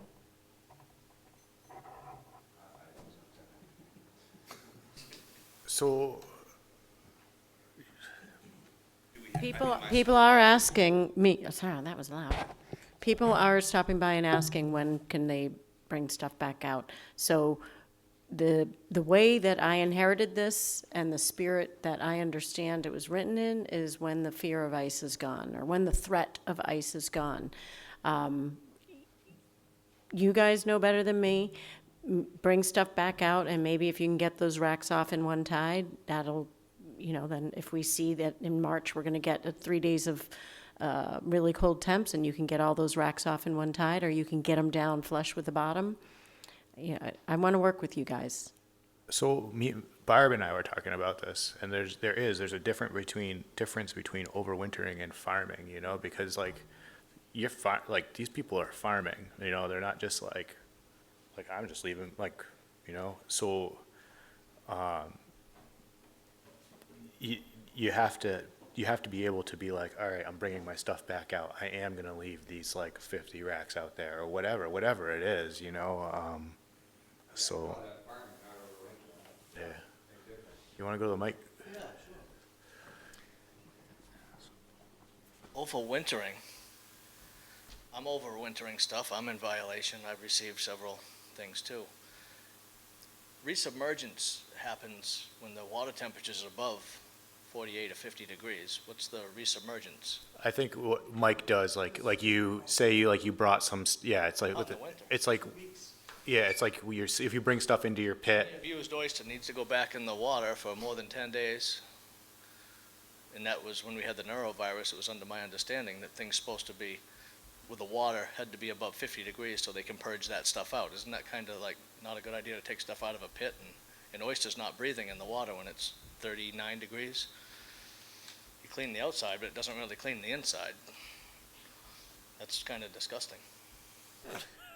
Good to know. It's supposed to be 50 degrees for a certain amount of time. They're the things you learn here. It's out. I didn't know that. So Dave, I would say, The norovirus was here. Yeah. Ah, thanks for telling me. Told us all that. Yeah, I 42? Yeah. good to know. It was 39 last Friday, I checked. I would suggest Nancy takes these suggestions and comments and comes back to us. What did you say? I would suggest that Nancy takes the feedback that she's gotten and come back to us. We'll use the old agreement. Okay. I will add in anything with no product can go flush to the ground in terms of racks. The one thing, like I get the 2 inches thing, but the problem with that I found is that when people are farming and people like Pat Winslow and Barbara in particular brought this to my attention, you know, all their racks are gonna come off. They're farming and they can get them off in one tide. Right. So they don't want to pump them down because then they're going to pump them down and then when the ice comes, it's going to be even more difficult. They need. So maybe we have like a farm area. I don't know how to do it. I'll have to think about it. But where if there's an area of racks that you can get off in one tide that you're going to use for your active farming operations, then they don't have to be pumped down to 2 inches. I don't know. I mean, I agree makes that the less height is going to be better for ice, but I also, if some people run their operations so that they can get everything off, we want the racks out of the harbor too, so that makes sense to me. Can I quickly respond to that? Would it be possible to, Dave, is that all right? Yep. Okay. Yep. Would it be possible to just have something to put in at your discretion, you know, because you have the discretion of enforcement as especially the chief enforcement officer, the discretion to determine whether somebody can remove things in a tide and therefore it's not, you know, you have the discretion to not enforce as well, just like police don't enforce jaywalking, right? I mean, Right. there's certain things that police use their discretion as to whether they enforce it or not.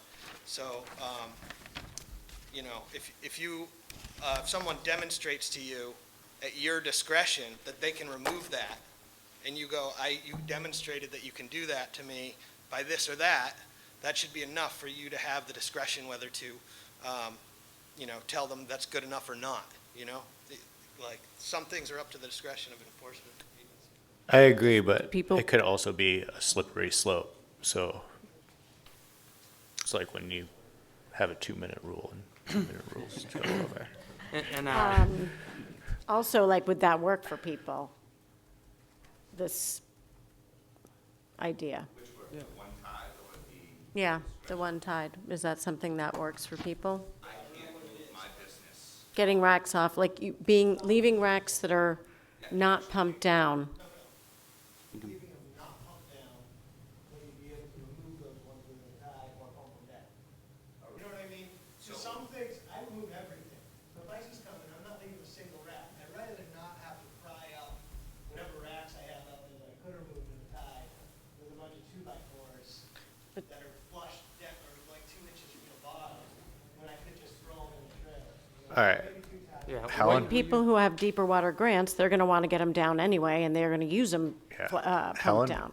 Yeah, one thing that I like in the most recent contract, and I'm glad this is being reworked, I look forward to coming before the select board, is I hereby delegate, and then there's going to be a name to be responsible for what happens on my grant in case I become unavailable or unreachable. Because that could happen. Everything's fine, you're away for a week. You have to have someone who's going to do the due diligence. And I was unhappy with this original contract, the very first one, and this whole thing. Remember, it came from a compromise situation. So I was on the committee, I was unhappy with it. But I have to say that I wondered about being able to leave stuff out then and forgot about that until it was brought to my attention. Would 48 hours be more reasonable than one tide? Sure. In other words, it could be, But well, through the chair to whoever can answer that. yeah, I'm kind of trying to wrap this up though too. So, Ethan. Really quick, I start taking my stuff off about 5 days before it looks like the ice comes. We have 7-day forecasts and 10-day forecasts, and it's not, you know, it's not one day it's 40 degrees out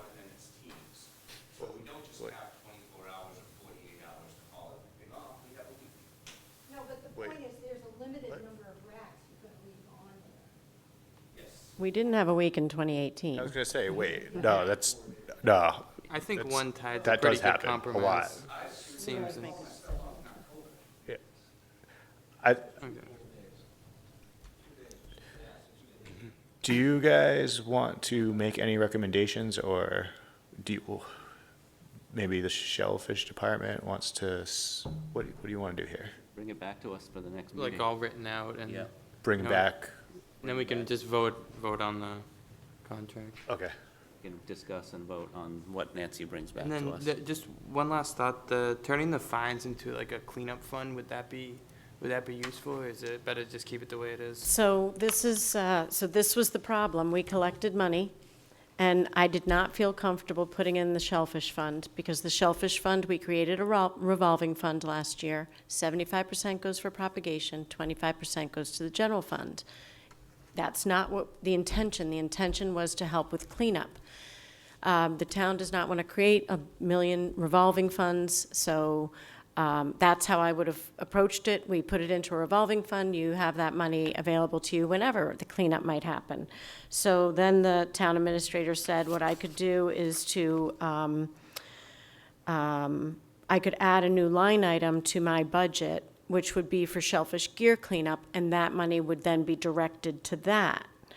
And we would keep track of it annually, and we would only use it for that line item. But I just feel honestly like I really don't want this. This was perceived as a penalty. It was kind of a last-ditch effort of mine to figure out a way, again, to create compromise. You know, the town is not, I think it would be better if we have a year like we had last year, and I come to the table with coastal studies. You know, could some people come to the table with you know, donations to help fund a coastal studies thing, something like that. I think if it was a community project, but I don't, I'm really feeling uncomfortable about, because there is no mechanism for us to just get it and put it into a gear cleanup fund. So I don't really feel comfortable. And I've talked to the town administrator about this. All right, well, so I guess, Bob, you want to go up to the microphone? I'll go with Bob, and then I'll bring it back to the board, and that'll be I'll that. take half as much time as Richard Blakely.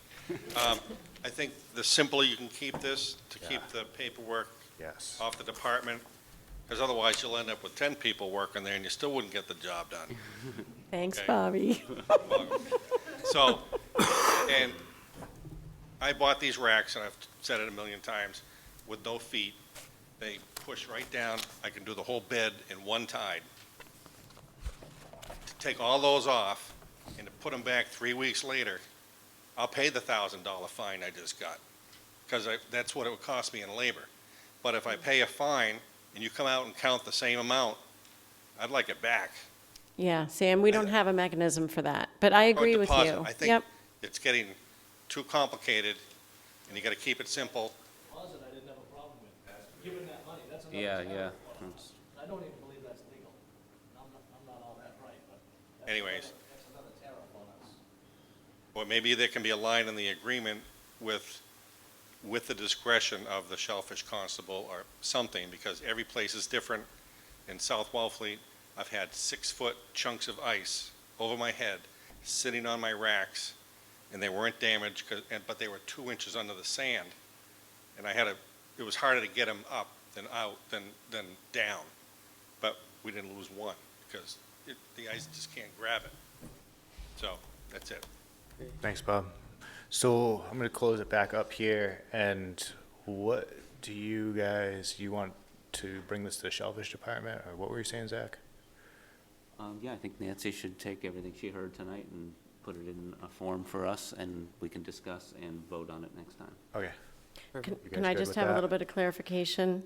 So I have anything with no product you can put flush to the ground, anything, what's the inches that we're going for? 6.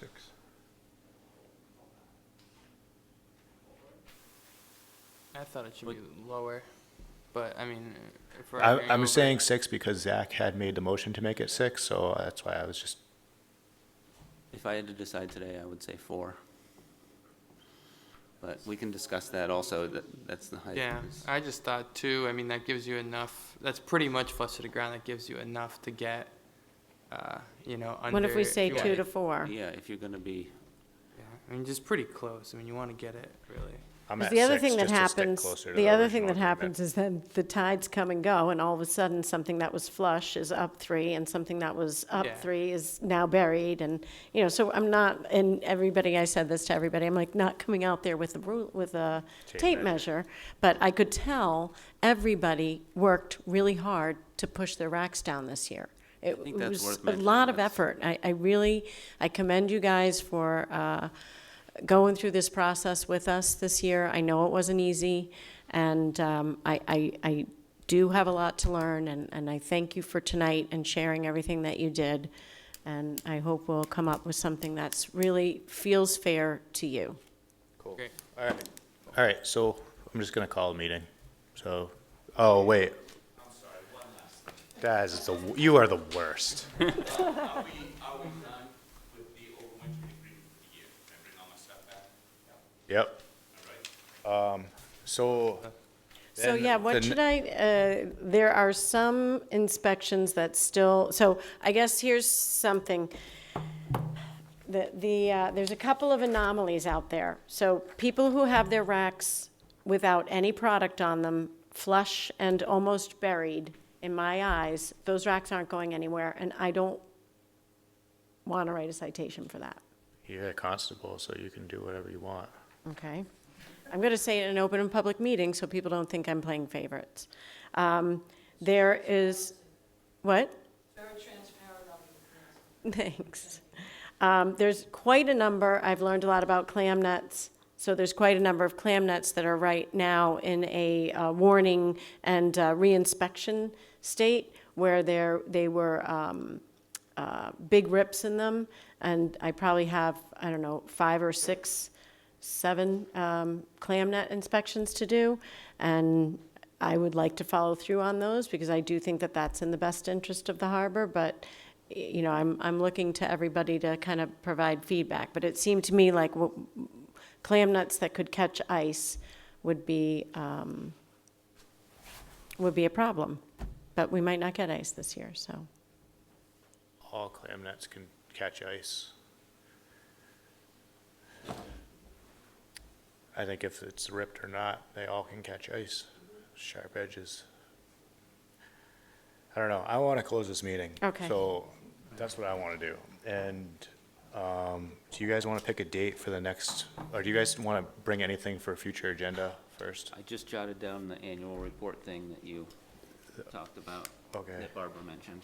Herring River wants to come back. Herring River, Friends of Herring River. All right. Okay, we need your recommendation. For the two. To town properties All right. that are. Yeah. To vote on that. All right.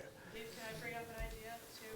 Yeah. Would anybody be interested in hearing from the Barnstable County Extension and their work on the alternative species, the shuck oyster product and butter clams? And Josh Redsma has identified another species of butter clam that's kind of has origins in Georgia, but if they found it in Falmouth, it would do better potentially in Wellfleet. Yeah. So you want to hear that report? Yeah. Yeah. So you could just tell me when, or I can put you in touch with him.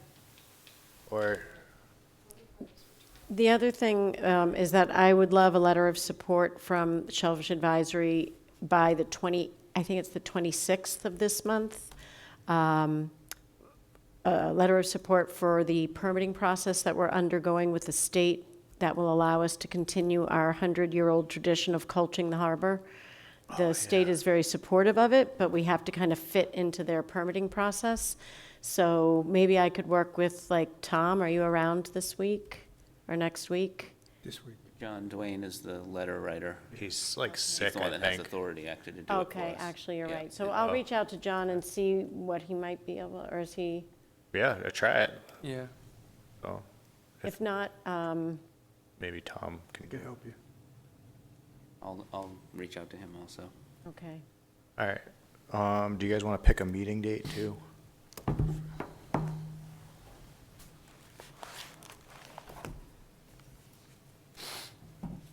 You want to do Monday again? Yeah, you want to do like Monday the 30th, the 16th or later? 23rd? Either of those is fine with me. All right. Monday the 23rd, maybe here at the same time, same. Well, will it be light by 6:30 in March? There's a tide then. Here, hold on, I have, If we did the 16th the week before, the tide's at, All right, so we'll do the 16th yeah. here at 6 p.m. All right. We're all done. Cool. Thanks, Dave. Awesome, thanks. All right, good job. thanks.